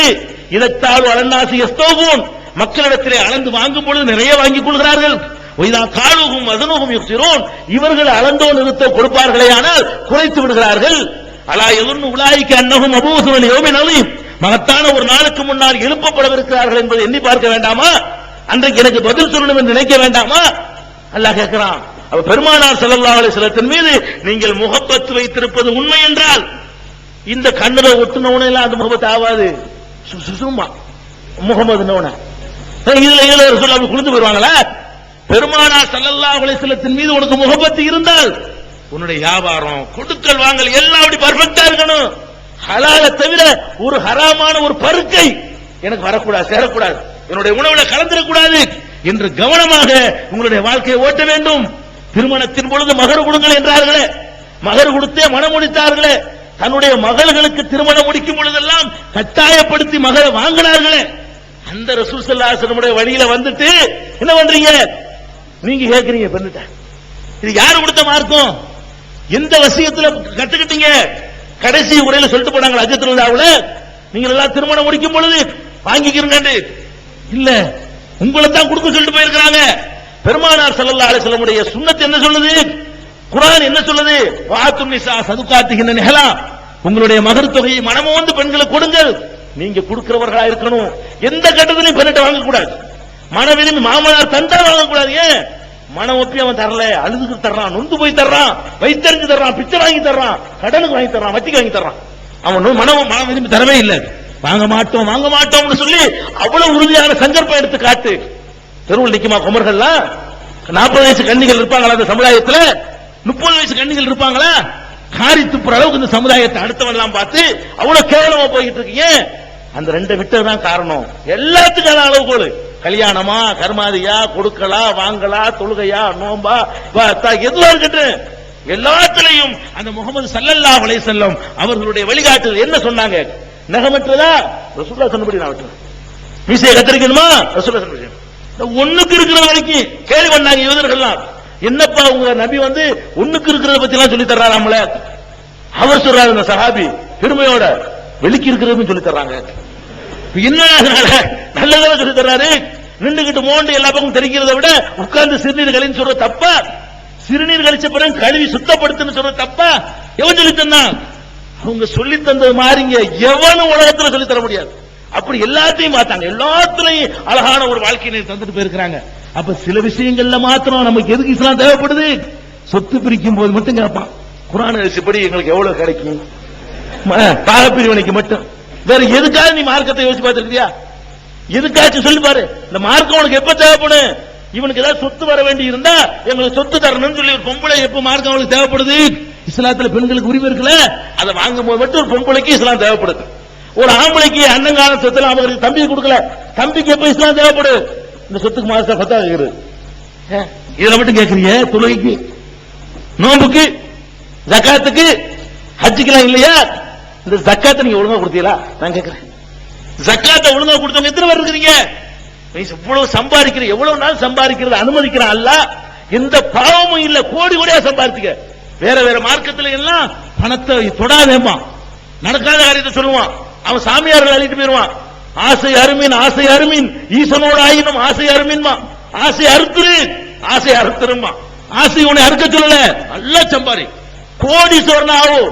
எத்தனை 10 கோடீஸ்வரன் வேண்டாம் ஆகும், 1000 கோடி வேண்டாம் கொண்டுட்டு போ. யார் இஸ்லாம் தடையே செய்யல, எந்த ஊரு உனக்கு தடையும் பண்ணல. என்ன பண்ணுது? ஒரு 2.5% கொடுத்திருப்பா. உன்னுடைய ப்ராப்பர்ட்டிஸ்ல இருந்து, உன்னுடைய சொத்துல இருந்து, உன்னுடைய இருக்கிற காசுல இருந்து, தங்கத்துல இருந்து, உனக்கு இருக்கிற பில்டிங்ல இருந்து ஒரு 2.5% அடுத்தவங்களுக்கு ஏழைகளுக்கு கொடுத்துரு, கம்பல்சரியா கொடுத்துரு. இந்த 100க்கு 2 கொடுக்க உனக்கு வரலன்னா என்ன நீ மார்க்கத்தில் இருக்கிற? எல்லாத்தையுமே அல்லாஹ் கேட்கிறான். எவ்வளவு சம்பாதிச்சாலும் உனக்கு அல்லாஹ் ஹலால் ஆக்கி எவ்வளவு வேண்டாம் அனுபவிச்சுக்க, எந்த கொஸ்டின் வராது. சுலைமான் நபி அனுபவிக்கலையா? சுலைமான் நபிக்கு என்னென்னமோ கொடுத்தான் அல்லாஹ். எப்படி கொடுத்தான்? அந்த ஒரு பெண்மணிய பக்கத்து நாட்டு அரசியை கூட்டிட்டு வர்றாங்க. கூட்டிக்கிட்டு வந்தா அந்த அம்மா நடந்து வரும் பொழுது அந்த அரண்மனையில் இருக்கிற தரையில கால் வச்ச உடனே தண்ணி மாதிரி இருக்கு. அந்த தண்ணின்னு சொல்லி அந்த அம்மா என்ன செய்யுது? கீழே அடைய லேசா தூக்குது. ஆனா தண்ணி இல்ல, தண்ணின்னு தெரிகிற அளவுக்கு தர போட்டு வச்சிருக்காரு சுலைமான் நபி. அதெல்லாம் தப்பு கிடையாது, குர்ஆன்ல எல்லாம் சொல்லி காட்டுறான். ஆனா ஹலாலான முறையில் நீ எப்படி வேணா அனுபவிச்சுட்டு போ, தப்பு கிடையாது. அது உன்னுடைய அது ஹைருங்கிறான், அல்லாஹ் அனுமதிக்கிறான். இப்படி அனுமதிச்சுட்டு உன்னை என்ன எதிர்பார்க்கிறான்? 2%. எத்தனை பேர் கணக்கு பார்த்து கொடுக்குறீங்க? கொடுத்தா பிச்சை எடுப்பானா? கொடுத்தா தெருத்தரவு அடைவானா? கொடுத்தா பள்ளிவாசல்ல குமராளி வந்திருக்குன்னு சொல்லுவானா? கொடுத்தா கையேந்துக்கிட்டு பாருங்க, தொழுதுட்டு சும்மா தொழுது வர முடியுதா? வெள்ளிக்கிழமை தொழுதுட்டு வெளியே வந்தோம்னு சொன்னா முஸ்லிம் சமுதாயத்தினுடைய தாய்மார்களும் முதியவர்களும் கண்ணு தெரியாத நிக்கிறாங்களே, பக்கத்து வீட்டுல ஏழை இருக்கிறாங்க. இதெல்லாம் நினைச்சு பாத்தியா? இந்த 2% ஜக்காத்து கொடுக்க கூட மனசு இல்லைன்னா பெருமானார் ஸல்லல்லாஹு அலைஹி என்ன நீங்க பின்பற்றீங்க? எந்த கடமையை கடைசியா வலியுறுத்தினாங்களோ தொழுக நோம்போட ஜக்காத்தையும் வலியுறுத்தி இதை செஞ்சா என்னோட இருப்பேன் சொன்னாங்களே. ரசூல் ஸல்லல்லாஹு அலைஹி வஸல்லம் அவரோட இருக்க உனக்கு ஆசை இருந்தால் ஜக்காத்தை கணக்கு பண்ணி கொடு. கொடுத்த குறையும் நினைக்கிறியா? இல்ல, அல்லாஹ் சொல்றான், யமஹக்குல்லாஹு ரிபா வ யுர்பி ஸதகாத். குர்ஆனுடைய கேரண்டி. வட்டியை அல்லாஹ் அழிக்கிறான், சதக்காவில் அல்லாஹ் பரக்கத்து செய்கிறான். கொடுத்து பாரு, 1க்கு 10 தருவான். உனக்கு வச்ச இடம் இருக்காது, 1 கொடு, 10 அள்ளி போடுவான் அல்லாஹ் ரப்பல் ஆலமீன். சதக்கா என்பது, தர்மம் என்பது, அடுத்தவர் கொடுக்கிறது என்பது உனக்கு பரக்கத்தை செய்யும், அதிகப்படியான வளர்ச்சியை தரும், குறைந்த காசுல நிறைய நன்மைகளை பெற்று தரும்னு சொல்லி அல்லாஹ் கேரண்டி தர்றான. அந்த ஜக்காத்தை உங்கள் வாழ்க்கையில கடைப்பிடியுங்கள், வட்டி பக்கமே போவாதீங்க. இந்த சமுதாயத்தில் உள்ள எத்தனை பேரு, இதே சென்னை, பாதி சென்னை முஸ்லிம்களுக்கு சொந்தமா இருந்துச்சு, பாதி சென்னை முஸ்லிம்களுக்கு சொந்தம். மதரசா இருந்த காரணத்தினால இதுக்கு மதராசுன்னு பேரு. அந்த அளவுக்கு முஸ்லிம்களுக்கு சொந்தமாக இருந்த இந்த பாதி சென்னையில வட்டிக்கு கொண்டை வச்சு வச்சு வச்சியே ஒண்ணுமில்லாம போயிட்டான். ஒண்ணுமில்லை விட்ட முஸ்லீம் போய் கடன் கொடுக்க ஆள் இல்லாதனால, மனிதாபிமானமான உதவி இல்லாதனால, ஜக்காத்துங்கிற ஒரு அமைப்பு நம்மள்ட்ட ஈடுபட்டு போனதுனால அவன்கிட்ட கொண்டு அடகு வச்சு 1000 ரூபாய் வாங்கி 5 கோடி ரூபாய் சொத்தை இழந்தவன்லாம் இருக்கிறான். 10,000 ரூபாய் வாங்கி 10 கோடி ரூபாய் சொத்து மூழ்கி போச்சு, வட்டி கொடுக்க முடியாம. இப்படியே எல்லா சொத்துக்களையும் கைவிட்டு நீ தெருவில் நிக்கிறாங்க. பாடம் கத்துக்கிறனும், அதெல்லாம் பாடம் கத்துக்கிறனும். அதனால வட்டி இல்லாத முறையில ஒரு அருமையான பைத்துல் மால், ஏழைகளுக்கு உதவக்கூடிய ஒரு அமைப்பை உருவாக்கி ஆகணும். ஏழைகளுடைய நலன்களை பாதுகாக்கிறதுக்காக கொடுக்கணும். வட்டி இல்லாத கடனை கொடுத்து வட்டிங்கிறது மன்னிக்கப்படாத பாவம்னாங்களே, காலில் விட்டு மிதிச்சாங்களே, தள்ளுபடி செஞ்சாங்களே. வட்டி வாங்கக்கூடியவன் முஸ்லீம்ல இருக்கிறான். நிர்பந்தத்துக்கு போய் வட்டிக்கு வாங்கின பரவாயில்ல, வட்டியவே தொழிலா செய்யக்கூடிய முஸ்லீம் இருக்கிறான். இதுவரை நீ அறியாமையில் செய்திருந்தால் இன்னைக்கு திருந்திக்க. ரசூலுல்லாஹ் மேல முகபத்து இருந்தால், யார்ட்டெல்லாம் நீ கடன் கொடுத்தியோ அசல கொடுங்க, எனக்கு வட்டி வேண்டாம், அசல் மட்டும் கொடுங்க போதும் என்று இன்னைக்கு நீ தெரிந்து கொண்டால் அல்லாஹ் நிச்சயமா மன்னிப்பான். தெரியாம செஞ்சதுனால, அறியாம காலத்தில் நீ வாங்கி இருந்தாலும் கொடுத்திருந்தாலும் வட்டியிலிருந்து விலகிக் கொள்ளுங்கள். இப்படி பெருமானார் ஸல்லல்லாஹு அலைஹி வஸல்லம் சொன்ன எல்லாத்தையுமே குர்ஆன்ல உரசுங்க, ரசூல் ஸல்லல்லாஹு அலைஹி வஸல்லம் உடைய சுன்னத்துல உரசுங்க. அதுக்கு ஒத்து இருக்குன்னு சொன்னா அதை கடைப்பிடிங்க. இல்லன்னா அது எத்தனை வருஷத்து பழக்கமா இருந்தாலும் தூக்கி கடாசிருங்க. இதுதான் உங்களுக்கு சொல்ல வேண்டிய அறிவுரை. பெருமானார் ஸல்லல்லாஹு அலைஹி வஸல்லம் சொன்னது போல இறுதியாக அவங்க சொன்னாங்களே, இதை அடுத்த ஆளுக்கு சொல்லிருங்க. ரசூல் ஸல்லல்லாஹு அலைஹி வஸல்லம் இறுதி உரையை அவர்கள் சொன்ன எல்லாத்தையுமே, வேற இது தவிர அந்த உரையில ஆதாரப்பூர்வமான வேற செய்திகள் கிடைக்கல. எல்லா செய்திகளையும் உங்கள் கண்ணு முன்னாடி வச்சாச்சு. கடைசி வசியத்தை வச்சாச்சு. வச்சதோட இதை எடுத்து சொல்ற பொறுப்பை ரசூல் ஸல்லல்லாஹு அலைஹி வஸல்லம் ஒப்படைச்ச மாதிரி உங்கள் தலையில சுமத்துறோம். எல்லாத்துலயும் சேர்த்து சுமத்தப்படுது. இங்கே வந்திருக்கக்கூடிய மக்கள், வராத மக்களுக்கு சொல்லிருங்க, இப்படி ரசூல் ஸல்லல்லாஹு அலைஹி வஸல்லம் சொன்னாங்களாம், கடைசி உரையில சொன்னாங்களாம், இப்படிதான் நம்ம நடக்கணுமா. பெருமானார் ஸல்லல்லாஹு அலைஹி வஸல்லம் இதுதான் விரும்பி இருக்கிறாங்க, அப்பதான் நம்ம அவங்களோட சொர்க்கத்தில் இருக்க முடியுமா, அவ்வளவு அற்புதமான உரையை சொன்னாங்களாம் சொல்லி ரசூல் ஸல்லல்லாஹு அலைஹி வஸல்லம் உரையை மக்கள்கிட்ட கொண்டு போங்க, எல்லா மக்களும் கொண்டு போய் சேருங்கள் என்று கூறி இந்த வாய்ப்புக்கு நன்றி கூறிய